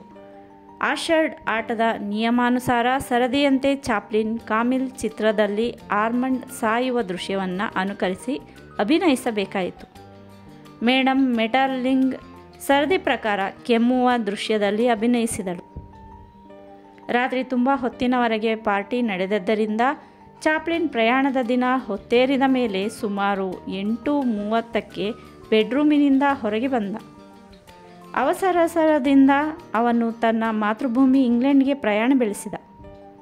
ಅವನೊಂದಿಗೆ ಕಿಸ್ಮೆಟ್ ನಾಟಕದ ಕರ್ತೃ ಮತ್ತು ಆಪ್ತಮಿತ್ರ ಎಡ್ವರ್ಡ್ ನೊಬ್ಲಾಕ್ ಸಹ ಹೊರಟ. ಅವನು ಹೊರಟಾಗ ಅಮೆರಿಕ ಅಲ್ಲದೆ ಇಂಗ್ಲೆಂಡಿನಲ್ಲೂ ದಿ ಐಡಲ್ ಕ್ಲಾಸ್ ಕಿಕ್ಕಿರಿದು ಪ್ರದರ್ಶನಗೊಳ್ಳುತ್ತಿತ್ತು. ಅದು ಬಿಡುಗಡೆಯಾದ ತರುಣದಲ್ಲಿಯೇ ಚಾಪ್ಲಿನ್ ಇಂಗ್ಲೆಂಡಿಗೆ ಐತಿಹಾಸಿಕ ಪ್ರವಾಸ ಕೈಗೊಂಡಿದ್ದು. ಪ್ರಯಾಣದ ಪ್ರತಿ ಗಳಿಗೆಯಲ್ಲಿ ಚಾಪ್ಲಿನ್ ತನ್ನ ಬಾಲ್ಯದ ಪ್ರತಿಯೊಂದು ಅನುಭವವನ್ನು ಮೆಲುಕು ಹಾಕಿದ. ಅದೇ ಸಂದರ್ಭದಲ್ಲಿ ಇಂಗ್ಲೆಂಡಿನ ಎಲ್ಲ ನಿಯತಕಾಲಿಕಗಳು ಚಾಪ್ಲಿನ್ನ ಇಂಗ್ಲೆಂಡ್ ಪ್ರವಾಸ ಕುರಿತು ವಿಶೇಷ ವರ್ಣರಂಜಿತ ಲೇಖನಗಳನ್ನು ಪ್ರಕಟಿಸಿದವು. ಅವುಗಳ ಪೈಕಿ ಯುನೈಟೆಡ್ ನ್ಯೂಸ್, ಮಾರ್ನಿಂಗ್ ಟೆಲಿಗ್ರಾಫ್, ಒಲಿಂಪಿಕ್ಗಳಂತಹ ಪ್ರಥಮ ದರ್ಜೆಯ ನಿಯತಕಾಲಿಕಗಳಂತೂ ಚಾಪ್ಲಿನ್ನನ್ನು ಮುಕ್ತ ಕಂಠದಿಂದ ಪ್ರಶಂಸಿಸಿ ಆ ಮಹಾನ್ ನಟನಿಗೆ ಸ್ವಾಗತ ಕೋರಿದವು. ಸಹಸ್ರ ಅಭಿಮಾನಿಗಳು ಸೌತಾಂಪ್ಟನ್ನಲ್ಲಿ ತಾಸುಗಟ್ಟಲೆ ಚಾಪ್ಲಿನ್ನ ಆಗಮನಕ್ಕಾಗಿ ಚಳಿಗಾಲ ಲೆಕ್ಕಿಸದೆ ಕಾದು ನಿಂತಿದ್ದರು. ಆಡಳಿತ ವರ್ಗದ ಪ್ರಮುಖರು, ರಾಜಕಾರಣಿಗಳು ತಮ್ಮ ರಾಷ್ಟ್ರದ ಮಹಾನ್ ಸಾಂಸ್ಕೃತಿಕ ರಾಯಭಾರಿ ಚಾಪ್ಲಿನ್ನನ್ನು ಹೃತ್ಪೂರ್ವಕವಾಗಿ ಬರಮಾಡಿಕೊಳ್ಳಲು ತುದಿಗಾಲಲ್ಲಿ ನಿಂತಿದ್ದರು. ಅಂಥ ಅಭೂತಪೂರ್ವ ಸ್ವಾಗತವನ್ನು ಎದುರಿಸಲು ಚಾಪ್ಲಿನ್ ಮಾನಸಿಕವಾಗಿ ಸಿದ್ಧನಾಗಿರಲಿಲ್ಲ. 1 ದಶಕ ನಂತರ ಲಂಡನ್ ಬಗ್ಗೆ ಆತಂಕಗೊಂಡಿದ್ದ. ತಾನು ಅರೆಬೆತ್ತಲೆಯಾಗಿ ಅಡ್ಡಾಡಿದ ಬೀದಿಗಳು, ತಾನು ಆತಂಕದ ಕ್ಷಣಗಳನ್ನು ಎದುರಿಸಿದ ಕೊಳಚೆಗೇರಿಗಳು, ತಾನು ಅಂಗಲಾಚಿದ ಬೀದಿ ನಾಟಕ ತಂಡಗಳು, ತನಗೆ ಆರ್ಥಿಕ ಆಸರೆ ನೀಡಿ ಸಹಕರಿಸಿದ ಕಂಪನಿಗಳು, ಒಂದಲ್ಲ ಎರಡಲ್ಲ ನೂರಾರು ಬಾಲ್ಯ ಸಂಗತಿಗಳು ಅವನ ನಡಿಗೆಗೆ ತಡೆಯೊಡ್ಡಿದವು. ದಿ ಗ್ರೇಟ್ ಬ್ರಿಟನ್ ಸಮೀಪಿಸಿದಂತೆ ಫ್ರಾನ್ಸ್ ಜನತೆಗೇನು ಸಂದೇಶ ನೀಡುತ್ತೀರಿ ಎಂದು, ಇಂಗ್ಲೆಂಡ್ ಬಗ್ಗೆ ನಿಮ್ಮ ಅಭಿಪ್ರಾಯವೇನು, ಐರ್ಲೆಂಡಿನ ಬಗ್ಗೆ ಏನು ಯೋಚಿಸುತ್ತಿರುವಿರಿ ಎಂದು ಮುಂತಾಗಿ ತಲೆ ತಿನ್ನುತ್ತಿರುವ ಪತ್ರಕರ್ತರ ನಡುವೆ ಗೊಂದಲಕ್ಕೀಡಾದ. ಕೋರೈಸತೊಡಗಿದ್ದ ಕ್ಯಾಮರಾಗಳ ಕಣ್ಣಿಗೆ ಬೀಳದಂತೆ ಮುಖ ಮರೆಮಾಡಿಕೊಳ್ಳುವ ವಿಫಲ ಪ್ರಯತ್ನ ಮಾಡಿದ. ಇಂಗ್ಲೆಂಡ್ ನೆಲ ತಲುಪುತ್ತಲೇ ಸೌತಾಂಪ್ಟನ್ ಮೇಯರ್ ಸ್ವಾಗತಿಸಿದ. ಲಂಡನ್ನಿಗೆ ಚಾಪ್ಲಿನ್ ಪ್ರಯಾಣಿಸುತ್ತಿದ್ದ ರೈಲಿನಲ್ಲಿ ಆರ್ಥರ್ ಕೆಲ್ಲಿ ಭೇಟಿಯಾಗಿದ್ದ. ಚಾಪ್ಲಿನ್ ಅವನನ್ನು ನೋಡುತ್ತಲೇ ನೆನಪಿಸಿಕೊಂಡದ್ದು ಅವನ ಸಹೋದರಿ ಹೆಟ್ಟಿ ಕೆಲ್ಲಿಯನ್ನು. ಆಕೆಯೊಂದಿಗೆ ತಾನು ಔತಣಕೂಟದಲ್ಲಿ ಭಾಗವಹಿಸಿ ರಸ ನಿಮಿಷಗಳನ್ನು ಕಳೆಯಬೇಕೆಂದು ಕನಸು ಕಾಣುತ್ತಿದ್ದ. ಚಾಪ್ಲಿನ್ಗೆ ಆರ್ಥರ್ ಕೆಲ್ಲಿ ದುಃಖದಿಂದ ಹೆಟ್ಟಿ ಸತ್ತ ಸುದ್ದಿಯನ್ನು ತಿಳಿಸಿದ. ಆ ಸುದ್ದಿ ಕಿವಿಗೆ ಬೀಳುತ್ತಲೇ ಚಾಪ್ಲಿನ್ ದಿಗ್ಭ್ರಾಂತನಾದ. ಆಕೆಯ ನೆನಪುಗಳ ಬಿರುಗಾಳಿಯಲ್ಲಿ ತರಗೆಲೆಯಂತೆ ತತ್ತರಿಸಿದ. ಆ ಒಂದು ಕ್ಷಣದಲ್ಲಿ ಅಪಾರ ಸಂಕಟ ಅನುಭವಿಸಿದ. ಲಂಡನ್ ಪ್ರವೇಶಿಸುತ್ತಿದ್ದಂತೆ ಚಾಪ್ಲಿನ್ ಆತುರವಾಗಿ ಕಿಟಕಿಯಿಂದ ಹೊರ ನೋಡಿದ. ತನಗಾಗಿ ಉತ್ಕಟವಾಗಿ ಕಾಯುತ್ತಿರುವ ಸಹಸ್ರಾರು ಮಂದಿಯನ್ನು ನೋಡಿ ಭಾವಪರವಶನಾದ. ಹೊಗಳಿಕೆಯ ಅಲಂಕೃತ ನೂರಾರು ಬ್ಯಾನರ್ಗಳು, ಪುಷ್ಪಗುಚ್ಛಗಳನ್ನು ಚಾಚುತ್ತಿರುವ ಸಹಸ್ರಾರು ಕೈಗಳು, ಫಳಫಳ ಮಿನುಗುತ್ತಿರುವ ಅಸಂಖ್ಯಾತ ಕಣ್ಣುಗಳು. ಆ ಹೃದಯಂಗಮ ಸನ್ನಿವೇಶವನ್ನು ಹೇಗೆ ಎದುರಿಸಬೇಕೆಂದು ತಿಳಿಯದೇ ಒಂದು ಕ್ಷಣ ಗದ್ಗದಿತನಾದ. ಪ್ಲ್ಯಾಟ್ಫಾರಂ ಮೇಲೆ ಕಂಪಿಸುತ್ತಿದ್ದ ಕಾಲುಗಳನ್ನು ಇರಿಸಿದ. ಜಯಕಾರ ಮುಗಿಲಿಗೆ ಮುಟ್ಟಿತು. ಹೂವಿನ ಮಳೆ ಸುರಿಯಿತು. ಸಾಲು ಸಾಲಾಗಿ ನಿಂತಿದ್ದ ಪೊಲೀಸರ ನಡುವೆ ಚೆಲ್ಲಿದ್ದ ಹೂವುಗಳ ಮೇಲೆ ಕಾಲಿರಿಸುತ್ತಾ ಗೌರವಾನ್ವಿತ ಕೈದಿಯಂತೆ ಹೆಜ್ಜೆ ಹಾಕಿದ. ಓಹೋ ಚಾರ್ಲಿ, ನಾವೆಲ್ಲರೂ ನಿನ್ನನ್ನು ಪ್ರೀತಿಸುತ್ತೇವೆ, ಭಾವಪರವಶರಾಗಿ ಉದ್ಗರಿಸುತ್ತಿರುವ ಜನ. ತಾನು 15 ವರ್ಷಗಳ ನಂತರ ನೋಡುವ ಅಬ್ರೆ ಕಸಿನ್ ತೋರಿಸುತ್ತಿದ್ದ ಹಾದಿಗುಂಟ ನಡೆಯುತ್ತಿದ್ದ. ಸಾಕಷ್ಟು ಬದಲಾಗಿರುವ ತನ್ನ ಪ್ರೀತಿಯ ಲಂಡನ್ ನಗರ ಕುರಿತು ಪ್ರಶ್ನೆಗಳನ್ನು ಕೇಳುತ್ತಿದ್ದ. ಚಾಪ್ಲಿನ್ಗೆ ನಗರದ ಪ್ರತಿಷ್ಠಿತ ಹೋಟೆಲ್ನಲ್ಲಿ ವಸತಿ ಕಲ್ಪಿಸಲಾಗಿತ್ತು. ಆದರೆ ಅವನು ಬಿಡಾರ ಹೂಡಲು ಬಯಸಿದ್ದು ಮಧ್ಯಮ ವರ್ಗದ ರಿಡ್ಜ್ ಹೋಟೆಲ್ನಲ್ಲಿ. ತಾನು ಹುಡುಗನಾಗಿದ್ದಾಗ ಅದನ್ನು ಕಟ್ಟುತ್ತಿದ್ದರು. ತಾನು ಮುಂದೊಂದು ದಿನ ಆ ಹೋಟೆಲ್ನಲ್ಲಿ ಕೆಲ ದಿನಗಳ ಮಟ್ಟಿಗಾದರೂ ಇರಬೇಕೆಂದು ಕನಸು ಕಂಡಿದ್ದ. ಆಗ ಕಂಡ ಕನಸು ಈಗ ನನಸಾಗುತ್ತಿದೆ. ಅದೂ ಅಲ್ಲದೆ ಆ ಹೋಟೆಲ್ ಇರುವುದು ತಾನು ಬಾಲ್ಯ ಕಳೆದ ಪರಿಸರದಲ್ಲಿ. ಹೋಟೆಲ್ ಹೊರಗಡೆ ತನ್ನನ್ನು ನೋಡಲು, ತನ್ನ ಮಾತುಗಳನ್ನು ಆಲಿಸಲು ತುದಿಗಾಲ ಮೇಲೆ ನಿಂತಿರುವ ಸಹಸ್ರ ಅಭಿಮಾನಿಗಳು 10 ಬಾರಿ ಬಾಲ್ಕನಿಗೆ ಹೋಗಿ ನಿಂತು ಜನರತ್ತ ಕೈಬೀಸಿ ಬಂದ. ತಾನು ಇಳಿದುಕೊಂಡಿದ್ದ ಕೋಣೆಯಲ್ಲೂ ಅನೇಕ ಗೆಳೆಯರ ಗಜಿಬಿಜಿ. ಸಾಯಂಕಾಲದ ಔತಣಕೂಟದಲ್ಲಿ ತಾನು ತಪ್ಪದೆ ಭಾಗವಹಿಸುವುದಾಗಿ ಹೇಳಿ ಅವರನ್ನೆಲ್ಲ ಹೊರಗಡೆ ಸಾಗಾಕಿದ. ಇನ್ನು ವಿಳಂಬ ಮಾಡಿದಲ್ಲಿ ಬೇರೆ ಯಾರಾದರೂ ಬಂದು ತನ್ನ ತಲೆ ತಿನ್ನದೇ ಇರುವುದಿಲ್ಲವೆಂದು ನಿರ್ಧರಿಸಿದ. ಲಘು ಬಗೆಯಿಂದ ಡ್ರೆಸ್ ಕಳಚಿ ಮಾಮೂಲು ಉಡುಪು ಧರಿಸಿದ. ಹೋಟೆಲ್ನ ಆಡಳಿತ ಸಿಬ್ಬಂದಿಗೆ ಯಾವುದೇ ಮಾಹಿತಿ ನೀಡದೆ ಹಿಂಬಾಗಿಲಿನಿಂದ ಜರ್ಮನ್ ಬೀದಿ ಕಡೆ ನಡೆದ. ಬಾಡಿಗೆ ಟ್ಯಾಕ್ಸಿಯಲ್ಲಿ ಹೇ ಮಾರ್ಕೆಟ್, ಟ್ರಾಫಾಲ್ಗರ್ ಸರ್ಕಲ್, ಪಾರ್ಲಿಮೆಂಟ್ ರಸ್ತೆ, ವೆಸ್ಟ್ ಮಿನಿಸ್ಟರ್ ಬ್ರಿಡ್ಜ್ ಕಡೆಯಲ್ಲೆಲ್ಲ ಮನಸ್ವೇಚ್ಛೆ ತಿರುಗಾಡಿದ. ಹಾಗೆಯೇ ತಾನು ತಾಯಿಯೊಂದಿಗೆ ಬಾಲ್ಯದಲ್ಲಿ ವಾಸಿಸಿದ್ದ ಪೌನಲ್ ಟೆರೇಸ್ ಬಳಿ ನಿಂತು ಮೇಲೂ ಕೆಳಗೆ ನಿಟ್ಟುಸಿರುಬಿಟ್ಟ. ಭಾರೀ ತಲೆ ಬುರುಡೆಯಂತಿದ್ದ ಆ ಕಟ್ಟಡ ಹೆಚ್ಚು ಕಡಿಮೆ ಹಾಳು ಬಿದ್ದಿತ್ತು. ಅಕ್ಕಪಕ್ಕದ ನಿರ್ಗತಿಕ ಮಕ್ಕಳು ತನ್ನನ್ನು ಸುತ್ತುವರಿದರು, ಸ್ಪರ್ಶಿಸಿದರು, ಮಾತಾಡಲೆತ್ನಿಸಿದರು. ನಂತರ ತನ್ನ ತಂದೆ ಮಲತಾಯಿ ಲೂಸಿಯೊಡನೆ ವಾಸಿಸುತ್ತಿದ್ದ ಕೆನಿಂಗ್ಟನ್ ರಸ್ತೆಯ 287ನೇ ನಂಬರಿನ ಮನೆ ಒಳಗಡೆ ಹೋದ. ಅದು ಕೂಡ ಬಿಕೋ ಎನ್ನುತ್ತಿತ್ತು. ತಾನು ಬಾಲ್ಯದಲ್ಲಿ 5 ಪೌಂಡ್ಗಳಷ್ಟು ಹಣವನ್ನು ಉಳಿತಾಯ ಖಾತೆಯಲ್ಲಿ ಜಮೆ ಮಾಡಿದ್ದ ಕೆನಿಂಗ್ಟನ್ ಪಾರ್ಕ್ ಪೋಸ್ಟ್ ಆಫೀಸ್ ಬಳಿಗೆ ಹೋದ. ಹಾಗೆ ಮುಂದಕ್ಕೆ ಭೇಟಿಯಾದ ಕೆನಿಂಗ್ಟನ್ ಗೇಟ್ ಬಳಿಗೆ. ಹೀಗೆಯೇ ಬ್ರಿಕ್ಸ್ಟನ್ ರಸ್ತೆಯ ಗುಂಟ ಹಳಹಳಿಸುತ್ತಾ ನಡೆದಾಡಿದ. ಆ ಬೀದಿಯಲ್ಲಿ ಚಿಕ್ಕ ಮಗುವಿನಂತೆ ಏನೇನೋ ಕೊಂಡು ತಿಂದ, ತೃಪ್ತಿಯಿಂದ ತೇಗಿದ. ಹಲವು ಕಡೆ ಅಂಟಿಸಿದ್ದ ತನ್ನ ಚಿತ್ರಗಳ ಭಿತ್ತಿಪತ್ರಗಳನ್ನು ಅನನ್ಯತೆಯಿಂದ ನೋಡಿ ಆನಂದಿಸಿದ. ತನ್ನಲ್ಲಿ ಕನಸುಗಳನ್ನು ಬಿತ್ತಿದ್ದು ಲಂಡನ್, ಅವನ್ನೆಲ್ಲ ಸಾಕಾರಗೊಳಿಸಿದ್ದು ನ್ಯೂಯಾರ್ಕ್. ಚಾಪ್ಲಿನ್ ಪಂಚತಾರ ಹೋಟೆಲ್ಗಳಲ್ಲಿದ್ದರೂ ಕೊಳಚೆಗೇರಿಗಳ ಕಡೆ ನೋಡುತ್ತಿದ್ದ. ಯಾವ ವಿಶ್ವವಿದ್ಯಾಲಯಗಳಿಂದ ಕಲಿಯಲಾರದ ಎಷ್ಟೋ ಪಾಠಗಳನ್ನು ಕಲಿಸುತ್ತಿರುವ ಕೊಳಚೆಗೇರಿಗಳಿಂದ ತಾನೆಂದೂ ದೂರ ಸರಿಯುವ ಪ್ರಯತ್ನ ಮಾಡಲಿಲ್ಲ. ತಾನು ನಿರ್ಗತಿಕ ಸ್ಥಿತಿಯಲ್ಲಿದ್ದಾಗಲೇ ಬಂಡವಾಳಶಾಹಿಯ ಹೊಸ ಮುಖಗಳ ಪರಿಚಯವಾದದ್ದು. ತಾನು ಎಲ್ಲರಂತೆ ಬಾಲ್ಯದಲ್ಲಿ ಸುಖವಾಗಿದ್ದರೆ ತನ್ನೊಳಗೆ ಚಾರ್ಲಿ ಮೂಡುತ್ತಿರಲಿಲ್ಲ. ತಾನು ಎಲ್ಲರಂತೆ ಒಬ್ಬನಾಗಿರುತ್ತಿದ್ದ. ತಾನು ದಾರಿದ್ರ್ಯವನ್ನು ಗಾಢವಾಗಿ ಅನುಭವಿಸಿದ್ದರಿಂದಾಗಿಯೇ ಚಾರ್ಲಿ ಅಂಥ ವಿಶಿಷ್ಟ ಪಾತ್ರವನ್ನು ಮಾಯಾದರ್ಪಣದಲ್ಲಿ ಅಭಿವ್ಯಕ್ತಿಸಲು ಸಾಧ್ಯವಾಯಿತು. ತಾನು ಸಾಮಾನ್ಯರ ಪೈಕಿ ಸಾಮಾನ್ಯ ಎಂದು ಭಾವಿಸಿದ್ದರಿಂದಾಗಿಯೇ ಚಾಪ್ಲಿನ್ ಕಳ್ಳ ಮಾರ್ಗದಿಂದ ಹೊರಟು ಅನಾಮಧೇಯನಂತೆ ಲಂಡನ್ನಿನ ಕೊಂಪೆಗಳಲ್ಲಿ ಸುತ್ತಾಡಿದ, ಆನಂದಿಸಿದ.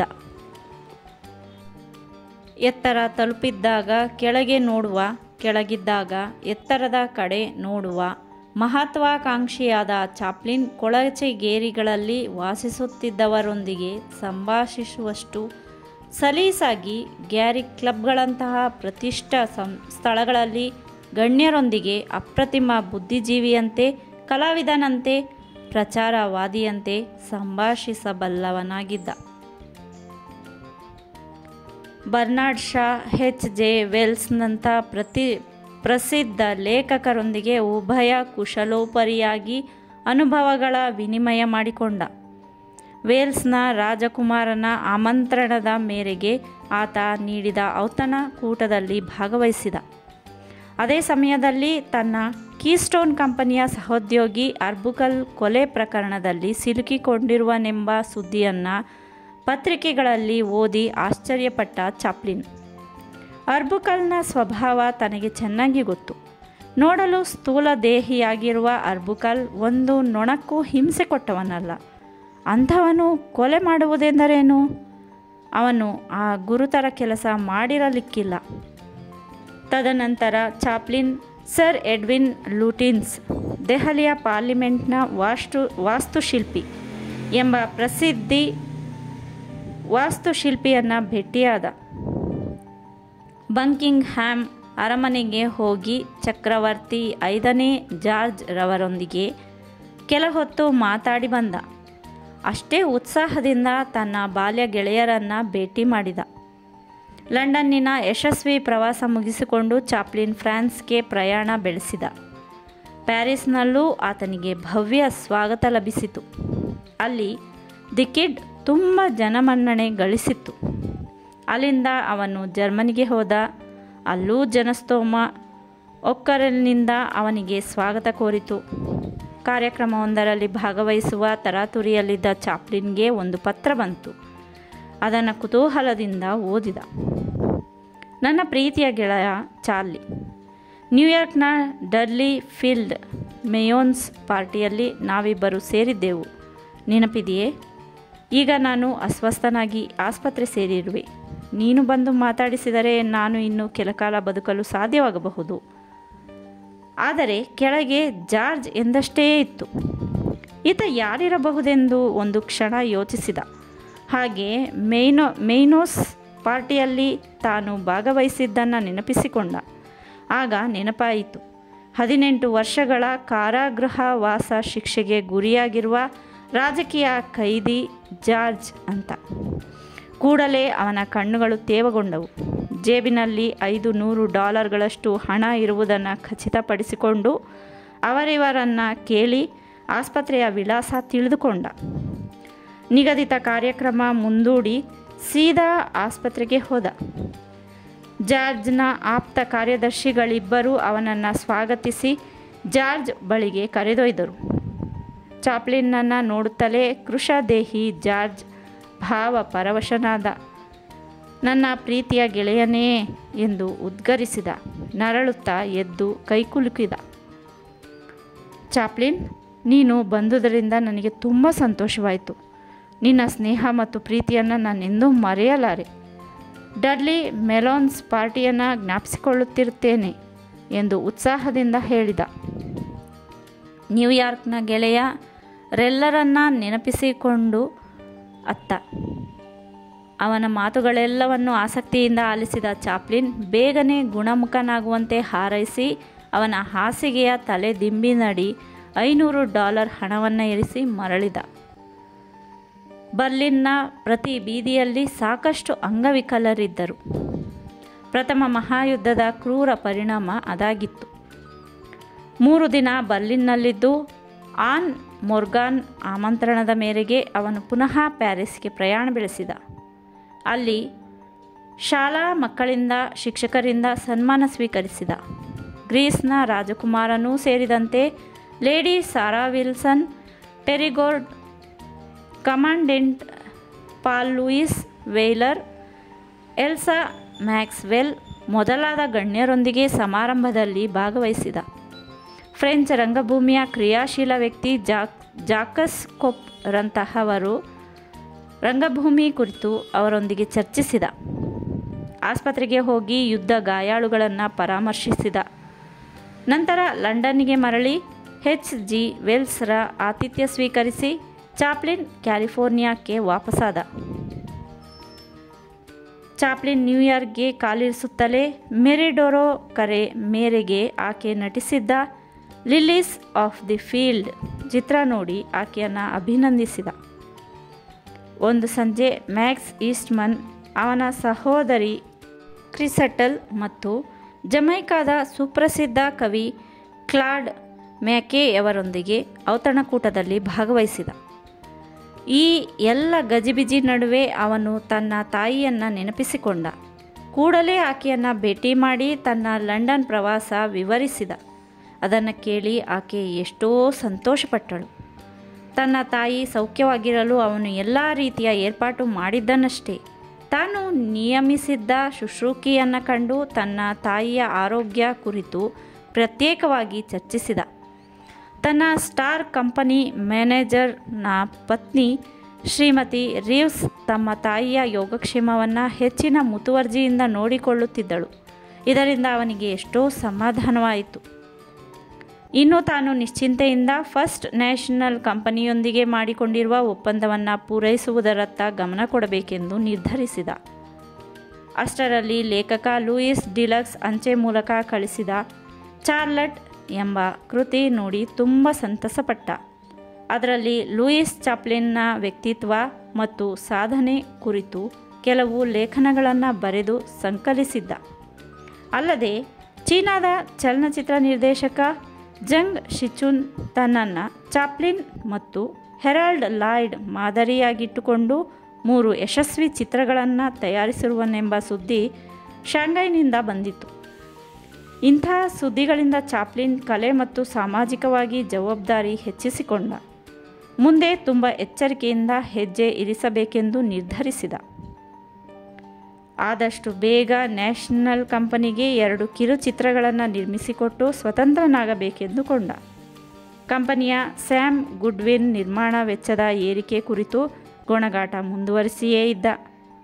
ಚಾಪ್ಲಿನ್ ಕಡಿಮೆ ಖರ್ಚಿನಲ್ಲಿ ಹಣದ ಹೊಳೆ ಹರಿಸೋ ಚಿತ್ರ ಮಾಡುವಂತಾಗಬೇಕೆಂಬುದೇ ಅವರ ನಿಲುವಾಗಿತ್ತು. ಕಲೆ, ಸಾಮಾಜಿಕ ಜವಾಬ್ದಾರಿ ಅವೆಲ್ಲ ಅವರಿಗೆ ಬೇಕಾಗಿರಲಿಲ್ಲ. ಆದರೆ ಚಾಪ್ಲಿನ್ ಅದಕ್ಕೆ ಸಿದ್ಧನಿರಲಿಲ್ಲ.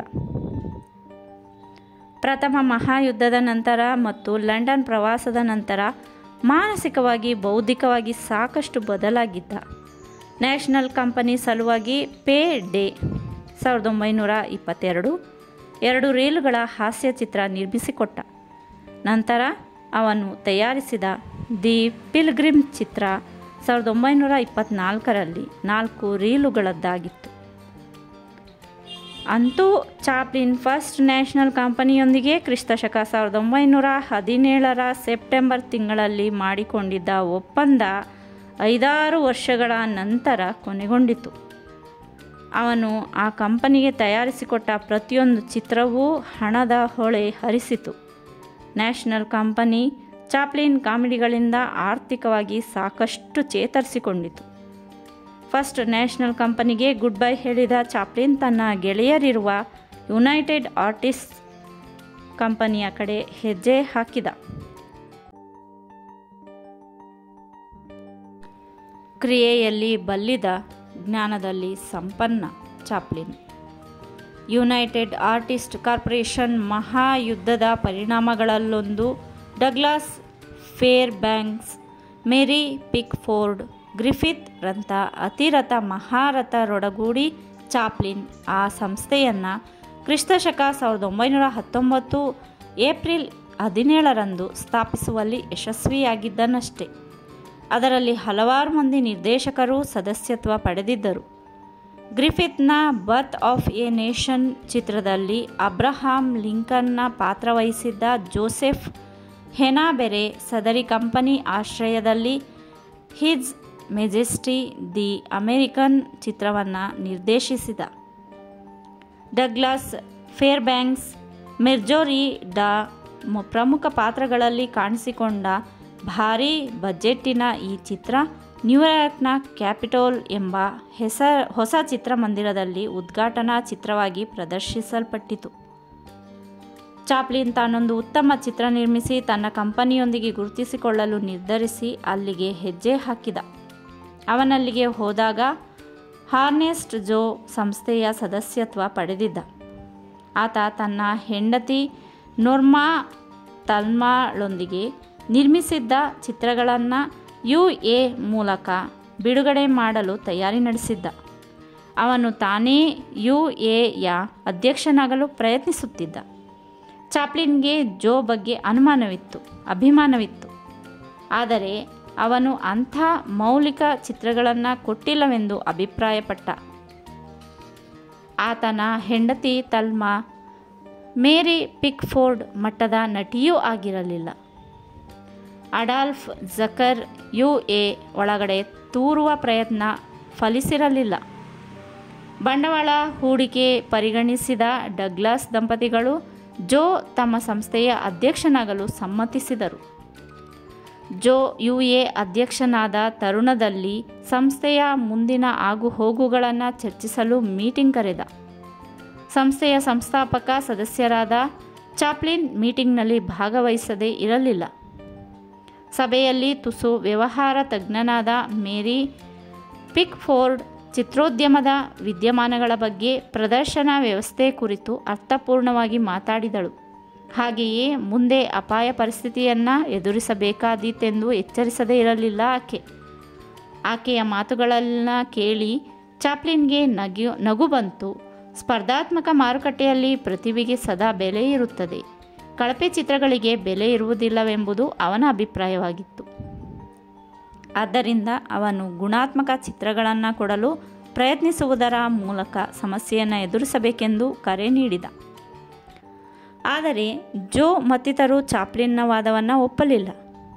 ಬಂಡವಾಳ ಹೂಡಿಕೆದಾರರು ತಮ್ಮ ಸಂಸ್ಥೆಯಿಂದ ದೂರ ಸರಿಯಬಹುದೆಂದು ಅವರು ಅನುಮಾನ ವ್ಯಕ್ತಪಡಿಸಿದರು. ಚಾಪ್ಲಿನ್ ಮತ್ತು ಸಂಸ್ಥೆಯ ಪದಾಧಿಕಾರಿಗಳ ನಡುವೆ ಭಿನ್ನಾಭಿಪ್ರಾಯ ತಲೆದೋರಿತು. ಮೇರಿ ತಮ್ಮ ನಿರ್ಣಯಗಳನ್ನು ಮನದಟ್ಟು ಮಾಡಿಕೊಡಲು ಪ್ರಯತ್ನಿಸಿದಳು. ತನ್ನ ಚಿತ್ರವನ್ನು ಸ್ವಂತ ಬಂಡವಾಳದಲ್ಲಿ ನಿರ್ಮಿಸಿ ವಿತರಿಸಲು ಸಮರ್ಥನಿದ್ದ ಚಾಪ್ಲಿನ್ ಸಭೆಯ ನಿರ್ಣಯಗಳಿಗೆ ಸೊಪ್ಪು ಹಾಕಲಿಲ್ಲ. ಒಂದು ಕ್ಷಣ ತಾನು ಸ್ವಾರ್ಥಿ ಇರಬಹುದೇ ಎಂದು ಸಂದೇಹ ಅವನನ್ನು ಕಾಡಿತು. ತನ್ನ ಸ್ವಾಭಿಮಾನ ರಕ್ಷಿಸಿಕೊಳ್ಳಲು ಚಾಪ್ಲಿನ್ UA ಸಂಸ್ಥೆಯಿಂದ ಹೊರಗುಳಿಯಲು ಸಿದ್ಧನಿದ್ದ. ಆದರೆ ಅವರ್ಯಾರೂ ಅವನನ್ನು ದೂರವಿಡಲು, ಅವನ ಸ್ನೇಹ ಮತ್ತು ಅಯಸ್ಕಾಂತತ್ವದ ವ್ಯಕ್ತಿತ್ವವನ್ನು ಕಳೆದುಕೊಳ್ಳಲು ಸಿದ್ಧರಿರಲಿಲ್ಲ. ಆದ್ದರಿಂದ ಅವನು UA ಆಶ್ರಯದಡಿ ಮುಂದಿನ ಚಿತ್ರ ನಿರ್ಮಿಸಲು ನಿರ್ಧರಿಸಿದ. ತನ್ನ ಹೊಸ ಚಿತ್ರದಲ್ಲಿ ಎಡ್ನಾಳ ತಾರಮೌಲ್ಯ ಹೆಚ್ಚಿಸುವಂಥ ಪಾತ್ರ ಕೊಡಲು ಯೋಚಿಸಿದ. ಅದಕ್ಕೆಂದೇ ಅವನು ದಿ ಟಾರ್ಜನ್ ವುಮ್ಯಾನ್ ಎಂಬ ಕಥಾವಸ್ತುವನ್ನು ಆಕೆಗೆಂದೇ ಆಯ್ಕೆ ಮಾಡಿ ತಿಂಗಳುಗಟ್ಟಲೆ ತಯಾರಿ ನಡೆಸಿದ. ಆದರೆ ಅದಕ್ಕೆ ಸಾಕಷ್ಟು ಬಂಡವಾಳ ಹಾಕಬೇಕಾಗುವುದೆಂದು ಗೆಳೆಯರು ಸಲಹೆ ನೀಡಿದರು. ಆದ್ದರಿಂದ ಅವನು ಹಿಂಜರಿದು ಲೇಡಿ ಟಾರ್ಜನ್ಗಳಿಂದ ದೂರ ಸರಿದ. ನಂತರ ಚಾಪ್ಲಿನ್ ಕೈಗೆ ಚೌರಿನ್ ವಿರಚಿತ ಮೆಮೊರೀಸ್ ಆಫ್ ನೆಪೋಲಿಯನ್ ಎಂಬ ಕೃತಿ ಸಿಕ್ಕಿತು. ನೆಪೋಲಿಯನ್ ಕುರಿತು ಸಿನಿಮಾ ತಯಾರಿಸಬೇಕೆನ್ನುವುದು ತನ್ನ ಬಹುದಿನದ ಕನಸು ಬೇರೆ. ಅದಕ್ಕಾಗಿ ಅನೇಕ ತಿಂಗಳುಗಳನ್ನು ವ್ಯಯಿಸಿದನೇ ಹೊರತು ಆ ಚಿತ್ರ ಮಾಡುವ ಧೈರ್ಯ ತೋರಲಿಲ್ಲ ಚಾಪ್ಲಿನ್ ಇಂಥ ಗೊಂದಲವನ್ನು ಅನುಭವಿಸುತ್ತಿದ್ದ ಸಂದರ್ಭದಲ್ಲಿ ಹಾಲಿವುಡ್ ಚಿತ್ರೋದ್ಯಮದ ತುಂಬ ಪೆಗ್ಗಿ ಹಾಪ್ಕಿನ್ಸ್ ಜಾನ್ಸ್ ಎಂಬ ವಿವಾಹಿತ ಸುಂದರಿ ಸುದ್ದಿ ಮಾಡಿದಳು. ಮೈ ತುಂಬ ಆಭರಣಗಳನ್ನು ಧರಿಸಿ ಜಗಜಗಿಸುತ್ತಿದ್ದಳು. ತನ್ನ 5 ಮಂದಿ ಲಕ್ಷಾಧಿಪತಿ ಗಂಡಂದಿರಿಂದ $3 ದಶಲಕ್ಷ ಹಣವನ್ನು ಸಂಗ್ರಹಿಸಿ ಬ್ಯಾಂಕಿನಲ್ಲಿ ಠೇವಣಿ ಇರಿಸಿದ್ದಳು. ಪ್ಯಾರಿಸ್ನಿಂದ ನೇರವಾಗಿ ಹಾಲಿವುಡ್ಗೆ ಬಂದಿರುವ ಆಕೆ ಕುರಿತು ಹಬ್ಬಿದ ವದಂತಿಗಳಿಗೆ ಲೆಕ್ಕವಿರಲಿಲ್ಲ. ಆಕೆ ಕ್ಷೌರಿಕನ ಮಗಳಂತೆ, ಆಕೆ ಜಿಗ್ ಪೈಡ್ ಕೋರಸ್ ತಂಡದಲ್ಲಿದ್ದಳಂತೆ, ಆಕೆಯನ್ನು 5 ಮಂದಿ ಕೋಟ್ಯಾಧಿಪತಿಗಳು ನಾ ಮುಂದು ತಾ ಮುಂದು ಅಂತ ಮದುವೆ ಆದರಂತೆ. ಒಬ್ಬ ಯುವಕನಂತೂ ಆಕೆಯ ಹುಚ್ಚು ಹಚ್ಚಿಕೊಂಡು ಆತ್ಮಹತ್ಯೆ ಮಾಡಿಕೊಂಡಿರುವನಂತೆ. ಅಂಥ ವದಂತಿಗಳ ಸಹಾಯದಿಂದ ಆಕೆ ಹಾಲಿವುಡ್ ಮೇಲೆ ದಾಳಿ ಮಾಡಿದ್ದರು. 5 ಮಂದಿ ಗಂಡಂದಿರನ್ನು ಅನುಭವಿಸಿದ್ದರೂ ಆಕೆಯ ದೈಹಿಕ ಸೌಂದರ್ಯ ಮಾಸಿರಲಿಲ್ಲ. ಸ್ವಲ್ಪ ದಣಿದಿರುವಂತೆ ಕಾಣುತ್ತಿರುವ ಮುಖ ಹೊರತುಪಡಿಸಿದರೆ ಆಕೆ ಆಕರ್ಷಕವಾಗಿಯೇ ಇದ್ದಳು.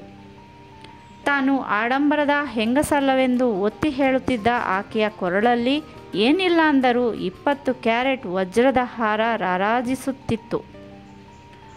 ಆಕೆಯ ಮುಂಗೈಗಳ ಮೇಲೆ ಪಚ್ಚೆಯ ಆಭರಣ. ಅಂಥ ಪೆಗ್ಗಿಯ ಪರಿಚಯ ಚಾಪ್ಲಿನ್ಗೆ ಆಯಿತು. ಆಕೆ ಅವನ ಅಭಿಮಾನಿಯೇ ಆಗಿದ್ದಳು. ರಸಿಕ ಚಾಪ್ಲಿನ್ ಬೆರಳು ತೋರಿಸಿದರೆ ಹಸ್ತ ನುಂಗುವ ವ್ಯಕ್ತಿ. ಆತ ಸುಮ್ಮನಿರುವುದು ಸಾಧ್ಯವಿರಲಿಲ್ಲ. ಆಕೆಯ ಸುತ್ತ ಹಬ್ಬಿದ ವದಂತಿಗಳ ಬಗ್ಗೆ ಕುತೂಹಲ ತಾಳಿದ್ದ.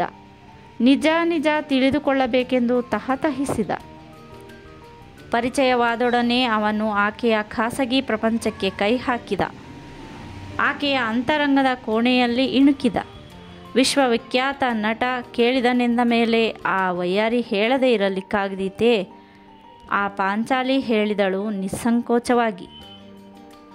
ಒಬ್ಬ ಲಕ್ಷಾಧಿಪತಿಯನ್ನು ಮದುವೆಯಾದಾಗ ನಡೆದದ್ದಂತೆ. ಮದುವೆಯಾದ ನಂತರ ಶೋಭನಾ ರಾತ್ರಿ ಕೋಣೆ ಹೊಕ್ಕ ಪೆಗ್ಗಿ ಬಾಗಿಲು ಮುಚ್ಚಿ ಚಿಲಕ ಸರಿಸಿ ಮುಖ ದಿಮ್ಮಿಗೆ ಮಾಡಿಕೊಂಡನಂತೆ. ಗಂಡ ಬಂದು ಬಾಗಿಲು ತಟ್ಟಿದನಂತೆ. ದೈನ್ಯತೆಯಿಂದ ಬೇಡಿದ ನಂತರ ಆ ರಮಣಿ $5 ಲಕ್ಷ ತಂದರೆ ಮಾತ್ರ ಒಳಗೆ ಬಿಡುವುದಾಗಿ ಕರಾರು ಹಾಕಿದ್ಲಂತೆ. ಅವನು ಕೂಡಲೇ ಅಷ್ಟು ಮೊತ್ತದ ಚೆಕ್ ತಂದ ನಂತರ ಒಳಗೆ ಬಿಟ್ಟುಕೊಂಡಳಂತೆ. ಬೆಳಗಾದೊಡನೆ ಮಲಗಿದ್ದ ಗಂಡನನ್ನು ರೂಮಿಗೆ ಕೂಡಿ ಹಾಕಿ ಬಾಗಿಲಿಗೆ ಬೀಗ ಜಡಿದು ಸೀದಾ ಬ್ಯಾಂಕಿಗೆ ಹೋಗಿ ನಗದು ಮಾಡಿಕೊಂಡು ಬಂದಳಂತೆ. ಚಾಪ್ಲಿನ್ ಆಸಕ್ತಿಯಿಂದ ಆಕೆ ಹೇಳುತ್ತಿದ್ದುದನ್ನು ಕೇಳುತ್ತಿದ್ದ. ಹಣವಂತರು ಮೂರ್ಖರೂ ಹುಂಬರೂ ಆಗಿರುತ್ತಾರೆ ಎಂಬುದಕ್ಕೆ ತನ್ನ ಆ ಗಂಡನೇ ಸಾಕ್ಷಿ ಎಂದು ಆಕೆ ಮುಂದುವರಿದು ಹೇಳಿದಳು. ಕಂಠಮಡ ಕುಡಿದು ಗಾಂಚಾಲಿ ಆರಂಭಿಸಿದ ಆತನ ತಲೆಗೆ ಶಾಂಪೇನ್ ಬಾಟಲಿಯಿಂದ ಹೊಡೆದಳಂತೆ. ನಂತರ ಆತನನ್ನು ಆಸ್ಪತ್ರೆಗೆ ಸೇರಿಸಿ ಇಲಾಜು ಮಾಡಿಸಿದಳಂತೆ. ಹಾಗಾದರೆ ಅವನಿಂದ ನೀನು ದೂರ ಆಗಿರಬೇಕಲ್ಲ ಎಂದು ಚಾಪ್ಲಿನ್ ಕೇಳಿದ. ಇಲ್ಲ, ಆಕೆ ದಂತಪಂಕ್ತಿ ಮಿನುಗಿಸಿ ಹೇಳಿದಳು. ಅವನು ನನ್ನ ಮೇಲೆ ಆದಷ್ಟು ಬಿದ್ದು ಸಾಯುತ್ತಿದ್ದನೆಂದರೆ ಅವನು ನಾನು ಕೊಡುವ ಎಲ್ಲ ಹಿಂಸೆ ಸಹಿಸಲು ಸಿದ್ಧನಿದ್ದ. ಚಾಪ್ಲಿನ್ ಇಂಥ ಗಂಡಂದಿರು ಇರಬಹುದೇ ಎಂದುಕೊಂಡ. Thomas ink ಅವರಿಬ್ಬರನ್ನ ನೌಕಾವಿಹಾರಕ್ಕೆ ಆಮಂತ್ರಿಸಿದ. ಆ ಸುಸಜ್ಜಿತ ದೋಣಿಯಲ್ಲಿದ್ದುದು ಕೇವಲ ಅವನು, ಚಾಪ್ಲಿನ್ ಮತ್ತು ಪೆಗ್ಗಿ ಮಾತ್ರ. ಪೆಗ್ಗಿ ಹಿಗ್ಗಮುಗ್ಗ ಕುಡಿದು ತೂರಾಡಲಾರಂಭಿಸಿದಳು. ಒಂಚಾವತ್ತು ಥಾಮಸ್ನ ತೆಕ್ಕೆಯಲ್ಲಿ, ಇನ್ನೊಂದು ಸ್ವಲ್ಪ ಹೊತ್ತು ಚಾಪ್ಲಿನ್ನ ತೆಕ್ಕೆಯಲ್ಲಿ. ಚಾಪ್ಲಿನ್ಗೆ ಆಕೆ ತುಸು ಕುರೂಪಿಯಂತೆ ಕಾಣಿಸತೊಡಗಿದಳು. ತನ್ನ ಗಂಡನ ತಲೆಗೆ ಶಾಂಪೇನ್ ಬಾಟಲಿಂದ ಹೊಡೆದಂತೆ ತಮ್ಮ ತಲೆಗೂ ಹೊಡೆದರೆ? 1-2 ಪೆಗ್ ಮಾತ್ರ ಗಂಟಲಿಗಿಳಿಸಿದ್ದ ಚಾಪ್ಲಿನ್ ಎಚ್ಚರವಹಿಸಿ ದೂರ ಸರಿದ. ಆಕೆಯ ವೈವಿಧ್ಯಮಯ ಬದುಕನ್ನು ವಸ್ತುವಾಗಿರಿಸಿಕೊಂಡು ಒಂದು ಚಿತ್ರವನ್ನು ತಾನು ಯಾಕೆ ನಿರ್ಮಿಸಬಾರದೆಂಬ ಆಲೋಚನೆ ಬಂತು ಚಾಪ್ಲಿನ್ಗೆ. ಎಡ್ನಾ ಫರ್ವಿನ್ಸ್ಳನ್ನು ಪೆಗ್ಗಿಯ ಜಾಗದಲ್ಲಿಟ್ಟು ನೋಡಿದ. ಅದ್ಭುತವಾಗಿ ಕಂಡಳು. UA ಸಂಸ್ಥೆ ಅಡಿಯಲ್ಲಿ ಎ ವುಮೆನ್ ಆಫ್ ಪ್ಯಾರಿಸ್ ಎಂಬ ಹೊಸ ಚಿತ್ರವನ್ನು ನಿರ್ಮಿಸಲು ಉದ್ದೇಶಿಸಿ ಅವರಿವರ ಬಳಿ ವಸ್ತು ಕುರಿತು ಚರ್ಚಿಸಿದ. ಅದೇಗಯ್ಯ, ಮೂಕಿ ಸಿನಿಮಾದಲ್ಲಿ ಇಷ್ಟೊಂದು ಸೈಕಾಲಜಿಕಲ್ ಎಲಿಮೆಂಟ್ಸ್ ಅಳವಡಿಸ್ತೀಯಾ ಎಂದು ಗೆಳೆಯರು ತಕರಾರು ಎತ್ತಿದರು. ಆದರೆ ಚಾಪ್ಲಿನ್ ಅವರ ತಕರಾರುಗಳ ಬಗ್ಗೆ ತಲೆ ಕೆಡಿಸಿಕೊಳ್ಳಲಿಲ್ಲ. ಎ ವುಮೆನ್ ಆಫ್ ಪ್ಯಾರಿಸ್ ಚಿತ್ರವನ್ನು ಸವಾಲಾಗಿ ಸ್ವೀಕರಿಸಿದ. ಚಿತ್ರದ ಮುಖ್ಯ ಪಾತ್ರಗಳಿಗೆ ಎಡ್ನಾಳನ್ನು, ಅಡಾಲ್ಫ್ ಮೆನ್ಝೋನನ್ನು ಆಯ್ಕೆ ಮಾಡಿದ. ಈ ಚಿತ್ರದ ಚಿತ್ರೀಕರಣವನ್ನು ಕ್ರಿಸ್ತಶಕ 1923 ಫೆಬ್ರವರಿ-ಮಾರ್ಚ್ ತಿಂಗಳಲ್ಲಿ ಆರಂಭಿಸಿದ. ಚಿತ್ರೀಕರಣವನ್ನು ಸತತ 7 ತಿಂಗಳುಗಳ ಕಾಲ ಮುಂದುವರಿಸಿದ. ಹಲವು ಸನ್ನಿವೇಶಗಳ ಸೂಕ್ಷ್ಮತೆ ಕಡೆಗೆ ಹೆಚ್ಚು ಒತ್ತು ಕೊಟ್ಟ. 3862 ಟೇಕ್ಗಳ ಮತ್ತು ಸುಮಾರು 1,30,115 ಅಡಿಗಳಷ್ಟು ಸುದೀರ್ಘವಾಗಿ ವ್ಯಾಪಕವಾಗಿ ಅಹರ್ನಿಶಿ ಚಿತ್ರೀಕರಿಸಿದ. ಸ್ಟುಡಿಯೋದಲ್ಲಿ ಹಗಲಿರುಳು ಶ್ರಮಿಸಿ 7,557 ಅಡಿಗಳಿಗೆ ಚಿತ್ರವನ್ನು ಭಟ್ಟಿ ಇಳಿಸಿದ. ತಾನೀ ಚಿತ್ರದಲ್ಲಿ ನಟಿಸಲೇಬಾರದೆಂದು ತಾನು ಎಷ್ಟು ನಿರ್ಧರಿಸಿದರೂ ಅವನು railway Porter ಕಿರುಪಾತ್ರದಲ್ಲಿ ನಟಿಸಲೇಬೇಕಾಯಿತು.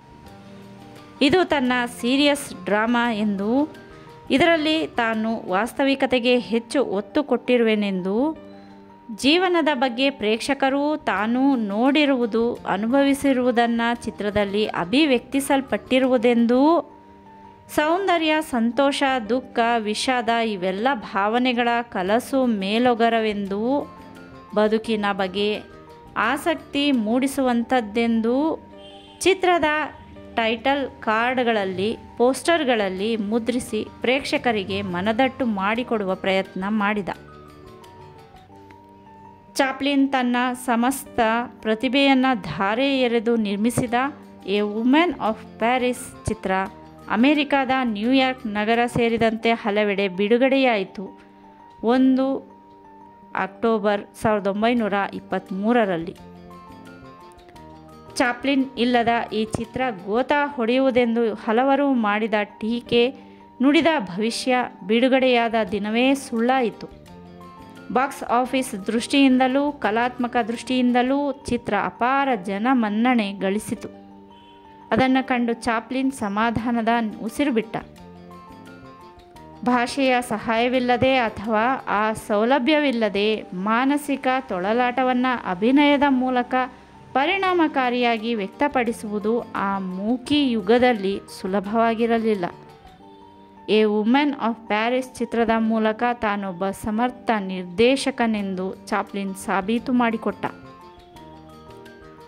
A Woman of Paris ಚಿತ್ರದ ಕಥೆಯನ್ನು ಹೋಲುವ ಲುಬಿಚ್ನ ದಿ ಮ್ಯಾರೇಜ್ ಸರ್ಕಲ್ ಎಂಬ ಚಿತ್ರದಲ್ಲೂ ಅದೇ ಅಡಾಲ್ಫ್ ಮೆಂಜೋ ಈ ಚಿತ್ರದ ಮೂಲಕ ಗಮನ ಸೆಳೆದ ಪ್ರಮಾಣದಲ್ಲಿ ಎಡ್ನಾ ಹೆಸರು ಮಾಡಲಿಲ್ಲ. ಇಟಲಿಯಲ್ಲಿ ತಯಾರಿಸುವ ಚಿತ್ರದಲ್ಲಿ ವಾರವೊಂದಕ್ಕೆ $10,000 ಪಡೆದು ನಟಿಸುವಂತೆ ಎಡ್ನಾಗೆ ಆಫರ್ ಬಂತು. ಆಕೆ ಚಾಪ್ಲಿನ್ ಸಲಹೆ ಕೇಳಿದಳು. ಅವನು ನಿನ್ನಿಷ್ಟ ಎಂದ. ಆಕೆ ಇಟಲಿಗೆ ಹೋಗಿ ಆ ಚಿತ್ರದಲ್ಲಿ ನಟಿಸಿ ಮತ್ತೆ ಚಾಪ್ಲಿನ್ನ ಸ್ಟಾಕ್ ಕಂಪನಿಗೆ ವಾಪಸ್ಸಾದಳು. ಆಕೆ ಕೇಳದಿದ್ದರೂ $10,000 ಸಂಭಾವನೆ ನೀಡುತ್ತಾ ಚಾಪ್ಲಿನ್ ಉಳಿಸಿಕೊಂಡ. Chaplin a Woman of Paris ಚಿತ್ರ ನಿರ್ಮಿಸುತ್ತಿದ್ದ ದಿನಗಳನ್ನು ಮೆಲುಕು ಹಾಕಿದ. ಪೆಗ್ಗಿ ಎಂಬ ಅದ್ಭುತ ಹೆಂಗಸು ದೊರಕದಿದ್ದಲ್ಲಿ ತಾನು ಈ ಚಿತ್ರ ನಿರ್ಮಿಸುತ್ತಿರಲಿಲ್ಲ. ಲೇಡಿ ಟಾರ್ಜನ್ ಬಗೆಗೋ, ನೆಪೋಲಿಯನ್ ಬಗೆಗೋ, ಜೋಸೆಫಿನಾಳ ಬಗೆಗೋ ಯೋಚಿಸುತ್ತಾ ಕಾಲ ಹಾಕುತ್ತಿದ್ದ. ಪೊಲಾನೆಗ್ರಿ ಚಿತ್ರ ವಿಚಿತ್ರ ಹೆಂಗಸಾದ ಪೆಗ್ಗಿಯೊಂದಿಗೆ ಸಿಕ್ಕಿದ್ದಲ್ಲಿ ಇನ್ನೂ ಅದ್ಭುತವಾಗಿ ಎ ವುಮೆನ್ ಆಫ್ ಪ್ಯಾರಿಸ್ ಚಿತ್ರವನ್ನು ರೂಪಿಸಬಹುದಿತ್ತು ಎಂದುಕೊಂಡ. ಆಕೆ ಚಾಪ್ಲಿನ್ನನ್ನು ಭೇಟಿಯಾದದ್ದು ವುಮೆನ್ ಆಫ್ ಪ್ಯಾರಿಸ್ ಚಿತ್ರದ ಸಂಕಲನ ಕಾರ್ಯದಲ್ಲಿ ತೊಡಗಿದ್ದಾಗ. ಆ ಸಮಯದಲ್ಲಿ ಪೋಲಾಗೂ ಗ್ಲೋರಿಯಾ ಸ್ಟಾನ್ಸನ್ಗೂ ನಡುವೆ ತಿಕ್ಕಾಟ ಶುರುವಾಗಿತ್ತು. ಅವರಿಬ್ಬರ ಜಗಳಕ್ಕೆ ಬಣ್ಣ ಹಚ್ಚಿ ಪತ್ರಿಕೆಗಳು ವರದಿ ಮಾಡತೊಡಗಿದ್ದವು. ಪೋಲಾ ಚಾಪ್ಲಿನ್ನನ್ನು ಸಂಪರ್ಕಿಸಲು ವಿಫಲ ಪ್ರಯತ್ನ ನಡೆಸಿದ್ದಾಗ ಅವನು ಎ ವುಮೆನ್ ಚಿತ್ರದ ಸಂಕಲನ ಕಾರ್ಯದಲ್ಲಿ ನಿರತನಾಗಿದ್ದ. ಸಂಗೀತ ಕಚೇರಿಯಲ್ಲಿ ಉಪಸ್ಥಿತನಿದ್ದ. ಚಾಪ್ಲಿನ್ಗೇನು ಗೊತ್ತೋ ಆಕೆ ಅಲ್ಲಿಯೇ ಇರುವಳೆಂಬ ಸಂಗತಿ. ಚಾಪ್ಲಿನ್, ನಿನ್ನಿಂದ ಯಾವ ಸುದ್ದಿಯೂ ಇಲ್ವಲ್ಲ? ನನ್ನ ನೆನಪು ಆಗಲಿಲ್ವೇನೋ ನಿನಗೆ? ನಾನು ನಿನಗಾಗಿ ಜರ್ಮನಿಯಿಂದ ಹುಡ್ಕೊಂಡು ಬಂದಿದ್ದೀನಿ ಗೊತ್ತೇ ಎಂದೇ ಆಕೆ ಮಾತು ಆರಂಭಿಸಿದಳು. ಅದನ್ನು ಕೇಳಿ ಚಾಪ್ಲಿನ್ಗೆ ಆಶ್ಚರ್ಯವಾಯಿತು. ಎಂಥ ಹುಚ್ಚು ಹೆಂಗಸು ಎಂದುಕೊಂಡ. ತಾನು ಆಕೆಯನ್ನು ಜರ್ಮನ್ ಪ್ರವಾಸದ ಕಾಲದಲ್ಲಿ ಬರ್ಲಿನ್ ನಗರದಲ್ಲಿ ಕೇವಲ 20 ನಿಮಿಷ ಭೇಟಿಯಾಗಿದ್ದೇನೋ ನಿಜ. ಆಕೆ ಮತ್ತೆ ಮಾತು ಮುಂದುವರಿಸಿದಳು. ನೀನು ಇಷ್ಟೊಂದು ಕ್ರೂರ ಇರಬಹುದು ಅಂತ ನಾನು ಕನಸು ಮನಸ್ಸಿನಲ್ಲೂ ಯೋಚಿಸಿರಲಿಲ್ಲ ಚಾಪ್ಲಿನ್. ಕನಿಷ್ಠ ಪಕ್ಷ ಒಂದು ಸಾರಿ ಫೋನಾದರೂ ಮಾಡೋದು ಬೇಡವೇ? ಎಷ್ಟೊಂದು ಆತುರತೆಯಿಂದ ನಾನು ನಿನ್ನ ಕರೆಗಾಗಿ ಕಾಯ್ತಿದ್ದೆ ಗೊತ್ತಾ? ಹೇಗೋ ಸಿಕ್ಕಿದೆಯಲ್ಲ, ನಿನ್ನ ಫೋನ್ ನಂಬರ್ ಕೊಡು, ನಾನೇ ಫೋನ್ ಮಾಡ್ತೀನಿ ಎಂದು ಆಕೆ ಶುರು ಮಾಡಿದಳು. ಚಾಪ್ಲಿನ್ಗೆ ಪೇಚಿಗಿಟ್ಟುಕೊಂಡಿತು. ಅಂಥ ಸುಂದರಿಯ ಸ್ನೇಹವನ್ನು ಕಳೆದುಕೊಳ್ಳಲು ಅವನು ತಯಾರಿರಲಿಲ್ಲ. ಆಕೆಯ ಸಾನ್ನಿಧ್ಯ ಅನುಭವಿಸಲು ಹಾಲಿವುಡ್ನಲ್ಲಿ ಯಾವ ನಟರು ತಾ ಮುಂದು ನಾ ಮುಂದು ಅಂತ ಪೈಪೋಟಿಗಿಳಿದಿದ್ದರು. ಅವರನ್ನೆಲ್ಲ ಬಿಟ್ಟು ಆಕೆ ತನ್ನನ್ನು ಹಚ್ಚಿಕೊಂಡಿರುವುದೆಂದರೇನು? ಅವನು ಆಕೆಯೊಂದಿಗೆ ಸಲಿಗೆ ಬೆಳೆಸಿದ. ಆಕೆಯ ಸಂಗಡ ತಿರುಗಾಡಿದ. ಚಾಪ್ಲಿನ್ ಮತ್ತು ಪೋಲಾ ಮದುವೆಯಾಗಲಿರುವ ವದಂತಿಗಳು ವ್ಯಾಪಿಸಿದವು.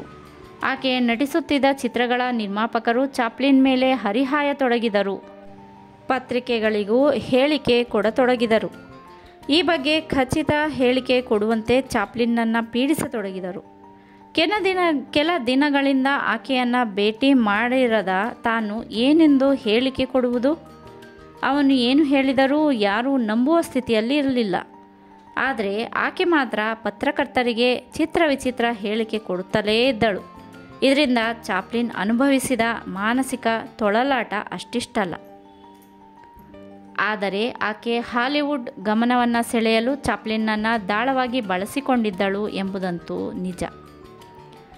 ಆಕೆ ಅಡ್ಡಗೋಡೆ ಮೇಲೆ ದೀಪ ಇಟ್ಟಂತೆ ಮಾತನಾಡುತ್ತಿದ್ದುದು, ವಿಷ ಕುಡಿದಂತೆ ನಟಿಸಿ ಬೆಚ್ಚಿ ಬೀಳಿಸಿದ್ದು ಇದು ತಿಳಿದು ಚಾಪ್ಲಿನ್ ಕಂಗಾಲಾಗಿದ್ದು, ಇಂಥ ಕಾರಣಗಳಿಂದ ಪೋಲಾ ಚಿತ್ರೀಕರಣಕ್ಕೆ ಮೊದಲೇ ಸಿಕ್ಕಿದಲ್ಲಿ ತಾನು ಕಥಾವಸ್ತುವನ್ನು ಬದಲಿಸಿ ಹೆಚ್ಚು ಶ್ರೀಮಂತಗೊಳಿಸಬಹುದಿತ್ತು ಎಂದುಕೊಂಡ.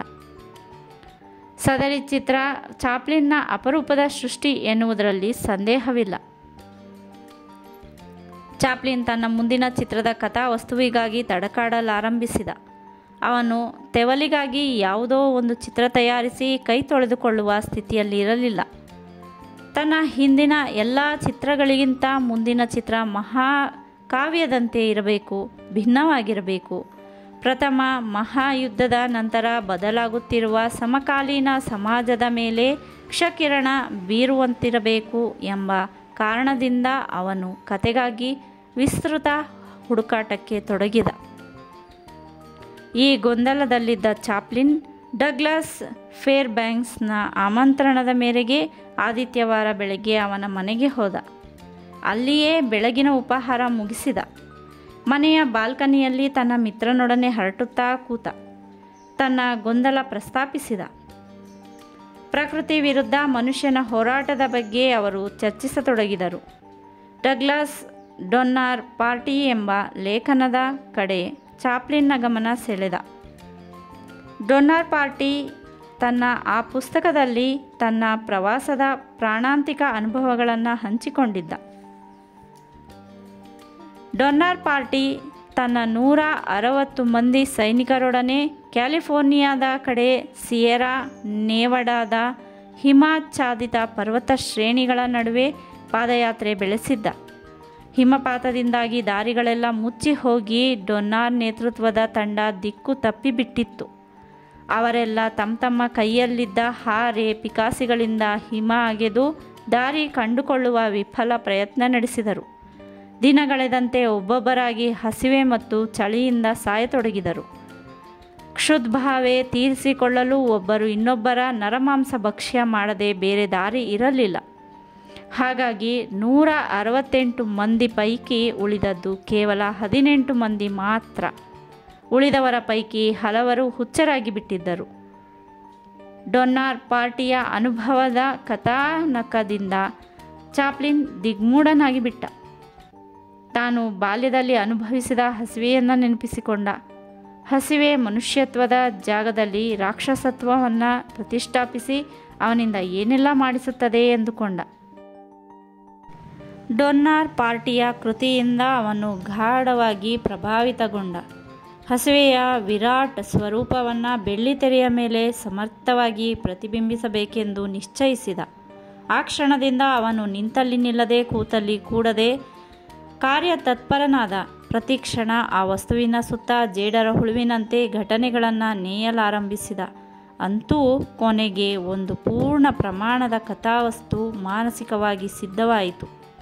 ಯಾವುದೇ ಲಿಖಿತ ಸ್ವರೂಪದ ಚಿತ್ರಕಥೆ ಇಲ್ಲದೆ ಅವನು ಚಿತ್ರೀಕರಣವನ್ನು ಹಿಮವತ್ ಪರ್ವತಗಳಿಗೆ ಹೆಸರಾದ ಸಿಯೆರಾ ನೆವಾಡಾದ ದುರ್ಗಮ ಪ್ರದೇಶದಲ್ಲಿ ಆರಂಭಿಸಿಯೇ ಬಿಟ್ಟ. ಕತೆ ನಡೆಯುವ ಕಾಲ 1898ರ ಆಜುಬಾಜು. ಚಿನ್ನದ ನಿಕ್ಷೇಪದ ಅನ್ವೇಷಣೆ ಕಥೆಯಲ್ಲಿ ಒಂದು ನೆಪ ಮಾತ್ರ. ಮಂಜಿನ ಗಡ್ಡೆಗಳ ನಡುವೆ ಒಂದು ಪುಟ್ಟ ಮನೆ. ಚಾರ್ಲಿ ಸಿಳ್ಳೆ ಹಾಕುತ್ತಾ, ಹಾವಭಾವದಿಂದ ವಿಚಿತ್ರವಾಗಿ ಅಭಿನಯಿಸುತ್ತಾ, ತಪ್ಪಾಗಿ ಹೆಜ್ಜೆ ಹಾಕುತ್ತಾ, ಕೈಯಲ್ಲಿನ ಬೆತ್ತವನ್ನು ವಿಚಿತ್ರವಾಗಿ ತಿರುಗಿಸುತ್ತಾ ಹಾಯಾಗಿ ತಿರುಗಾಡುತ್ತಿರುವನು. ಕರಡಿಯೊಂದು ಎದುರಾಗುತ್ತದೆ. ಅದಕ್ಕೆ ಅವನು ಕೇರ್ ಮಾಡುವುದಿಲ್ಲ. ಅವನು ಜೇಬಿನಿಂದ ಒಂದು ನಜ್ಜುಗುಜ್ಜಾಗಿದ್ದ ನಕ್ಷೆಯನ್ನು ಹೊರತೆಗೆದು ಹರಡಿಕೊಳ್ಳುತ್ತಾನೆ. ಹೀಗೆ ಚಿತ್ರೀಕರಣ ಶುರುವಾಗುವುದು. ಅದೇ ಸಮಯದಲ್ಲಿ ಸುಂದರ ತರುಣಿಯೋರ್ವಳು ಭೇಟಿಯಾದಳು. ಚಿತ್ರದಲ್ಲಿ ನಟಿಸುವ ಅವಕಾಶ ಬಯಸಿದಳು. ಆಕೆಯ ವಯಸ್ಸು 16 ಅಥವಾ 17 ಇರಬಹುದು. ನಖಶಿಖಾಂತ ದಿಟ್ಟಿಸಿದ.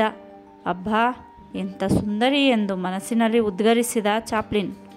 ನಂತರ ಆಕೆಯ ಗುರುತು ಹತ್ತಿತು. ತನ್ನ ದಿ ಕಿಡ್ ಚಿತ್ರದಲ್ಲಿ ಒಂದು ಪುಟ್ಟ ಪಾತ್ರ ವಹಿಸಿದ್ದ ಲಿಲಿಟಾ ಮೆಕ್ ಮುರಿಯೆ ಈಕೆ. ಈ 4 ವರ್ಷದಲ್ಲಿ ಮೈಕೈ ತುಂಬಿಕೊಂಡು ಎಷ್ಟೊಂದು ಆಕರ್ಷಕವಾಗಿ ಕಾಣುತ್ತಿರುವಳಲ್ಲ. ಸೆರೆ ಚಾಪ್ಲಿನ್ ತನ್ನ ಈ ಹೊಸ ಚಿತ್ರದಲ್ಲಿ ಆಕೆಗೊಂದು ಪಾತ್ರ ಕೊಡಲು ನಿರ್ಧರಿಸಿದ. ಅವನೊಳಗಡೆ ಶತಮಾನದ ಹಸಿವು ಕೊಕ್ಕು ಮಸೆಯಿತು. ಆಕೆಯೊಂದಿಗೆ ರಸ ನಿಮಿಷಗಳನ್ನು ಕಳೆಯತೊಡಗಿದ. ಆನಂದದ ತುರೀಯಾವಸ್ಥೆಯನ್ನು ಅನುಭವಿಸಿದ. ಆಕೆ ಗರ್ಭಿಣಿಯಾದಳು. 37 ವರ್ಷದ ಚಾಪ್ಲಿನ್ಗೆ ಅದರಿಂದ ದಿಕ್ಕೇ ತೋಚದಾಯಿತು. ಮಕ್ಕಳಿಗೆ ತಂದೆಯಾಗಬೇಕೆನ್ನುವುದು ತನ್ನ ಬಹುದಿನದ ಆಸೆ. ಯುಕ್ತ ವಯಸ್ಸಿನಲ್ಲಿ ತಾನು ಮದುವೆಯಾಗಿದ್ದಲ್ಲಿ ಈಗಾಗಲೇ ತನಗೀ ವಯಸ್ಸಿನ ಮಗಳಿರುತ್ತಿದ್ದಳು. ಕೆಲ ದಿನ ಲೊಲಿಟಾ ಕಾಂಪ್ಲೆಕ್ಸ್ನಿಂದ ನರಳಿದ. ಮತ್ತೆ ಚೇತರಿಸಿಕೊಂಡು ಚಾಪ್ಲಿನ್ ಲಿಟಾಳನ್ನು ಮೆಕ್ಸಿಕೋಕ್ಕೆ ಕರೆದೊಯ್ದು ಸರಳ ರೀತಿಯಲ್ಲಿ ಮದುವೆಯಾಗಿಬಿಟ್ಟ. ಇಡೀ ರಾತ್ರಿ ಆಕೆಯ ಗರ್ಭದ ಮೇಲೆ ಕೈಯಾಡಿಸಿದ. ಕಿಬ್ಬೊಟ್ಟೆಯ ಮೇಲೆ ಮುದ್ದು ಕೊಟ್ಟ. ಆಕೆ ಹಿತವಾಗಿ ನರಳಿದಳು. ದೇವರ ದಯೆ ದೊಡ್ಡದು. ಆಕೆಯ ಗರ್ಭದಲ್ಲಿ ತನ್ನ ಮಗು ಬೆಳೆಯುತ್ತಿದೆ. ಚಾಪ್ಲಿನ್ ತನ್ನ ಹೆಂಡತಿಗೆ ಏನೊಂದೂ ಕಡಿಮೆ ಮಾಡಿರಲಿಲ್ಲ. ಸಾಕಷ್ಟು ಸಂಪತ್ತಿನಿಂದ ತುಳುಕಾಡುತ್ತಿರುವ ಸಮೃದ್ಧ ಬಂಗಲೆ. ಆದರೆ ಲಿಲಿಟಾ ಬಂಗಾರದ ಪಂಜರದಲ್ಲಿ ಬಂದಿಯಾಗಿರಲು ನಿರಾಕರಿಸಿದಳು. ಚಾಪ್ಲಿನ್ ಪರಿಪರಿಯಾಗಿ ಹೇಳಿದ. ಆಕೆ ಕೇಳಲಿಲ್ಲ. ಮತ್ತೆ ಬಂದು ಚಿತ್ರೀಕರಣದಲ್ಲಿ ಪಾಲ್ಗೊಂಡಳು. ಆಕೆ ನಟಿ, ತಾನು ನಿರ್ದೇಶಕ. ಅವನಿಗೆ ಆಕೆಯ ಅಭಿನಯ ಕಂಡು ಹಿಂಸೆಯಾಯಿತು. ಬರೀ ಟೇಕ್ಗಳನ್ನು ನಡೆಸುತ್ತಾ ಕೂತರೆ ಚಿತ್ರ ಮುಗಿಯುವುದಾದರೂ ಎಂದಿಗೆ? ಆದರೆ ಆಕೆಗೆ ತನ್ನ ಕೋಣತನವನ್ನು ಗಂಡನಾದವನು ಒಪ್ಪಬೇಕೆಂಬ ದುರಹಂಕಾರ. ಅದೆಲ್ಲ ಚಾಪ್ಲಿನ್ ಬಳಿ ನಡೆಯುವುದು ಸಾಧ್ಯವಿರಲಿಲ್ಲ. ನಿರ್ದಾಕ್ಷಿಣ್ಯವಾಗಿ ಆಕೆಯನ್ನು ಮನೆಗೆ ಕಳಿಸಿ ಆ ಪಾತ್ರವನ್ನು 21 ವರ್ಷದ ತರುಣಿ ಪ್ರತಿಭಾವಂತ ನಟಿ ಜಾರ್ಜಿಯಾ ಹೇಲ್ಗೆ ನೀಡಿದ. ಇದರಿಂದ ಲಿಟಾ ಬುಸುಗುಟ್ಟಿದಳು. ಈ ಘಟನೆಯೇ ಚಾಪ್ಲಿನ್ನ ದಾಂಪತ್ಯದ ಸುಂದರ ಗೋಡೆಯಲ್ಲಿ ಬಿರುಕಿಗೆ ನಾಂದಿ ಹಾಡಿತು. ಅಲಸ್ಯ ಹಿಮವತ್ ಪರ್ವತಗಳ ನಡುವೆ ಚಾಪ್ಲಿನ್ ತನ್ನ ಚಿತ್ರದ ಚಿತ್ರೀಕರಣವನ್ನು ನಿರ್ವಿರಾಮವಾಗಿ ಮುಂದುವರಿಸಿದ. ಚಾರ್ಲಿ ಮ್ಯಾಪ್ ಬಿಚ್ಚಿ ನೋಡುತ್ತಾನೆ. ಆ ನಕ್ಷೆಯಲ್ಲಿ ಎಲ್ಲ ವಿವರಗಳಿವೆ. ಇಂಥದ್ದು ಅಂಥ ಕಡೆ, ಅಂಥದ್ದು ಇಂಥ ಕಡೆ ಇದೆ, ಮುಂತಾದವುಗಳು. ನಂತರದ ಸನ್ನಿವೇಶ ಇನ್ನೂ ವಿಚಿತ್ರವಾದುದು. ಹೊರಗಡೆ ಬಿರುಗಾಳಿ, ಹಿಮಪಾತ. ಗುಡಾರದ ಒಳಗಡೆ ಚಾರ್ಲಿ, ಬಿಗ್ ಜಿಮ್, ಮಾಕೆ ಮತ್ತಿತರರು.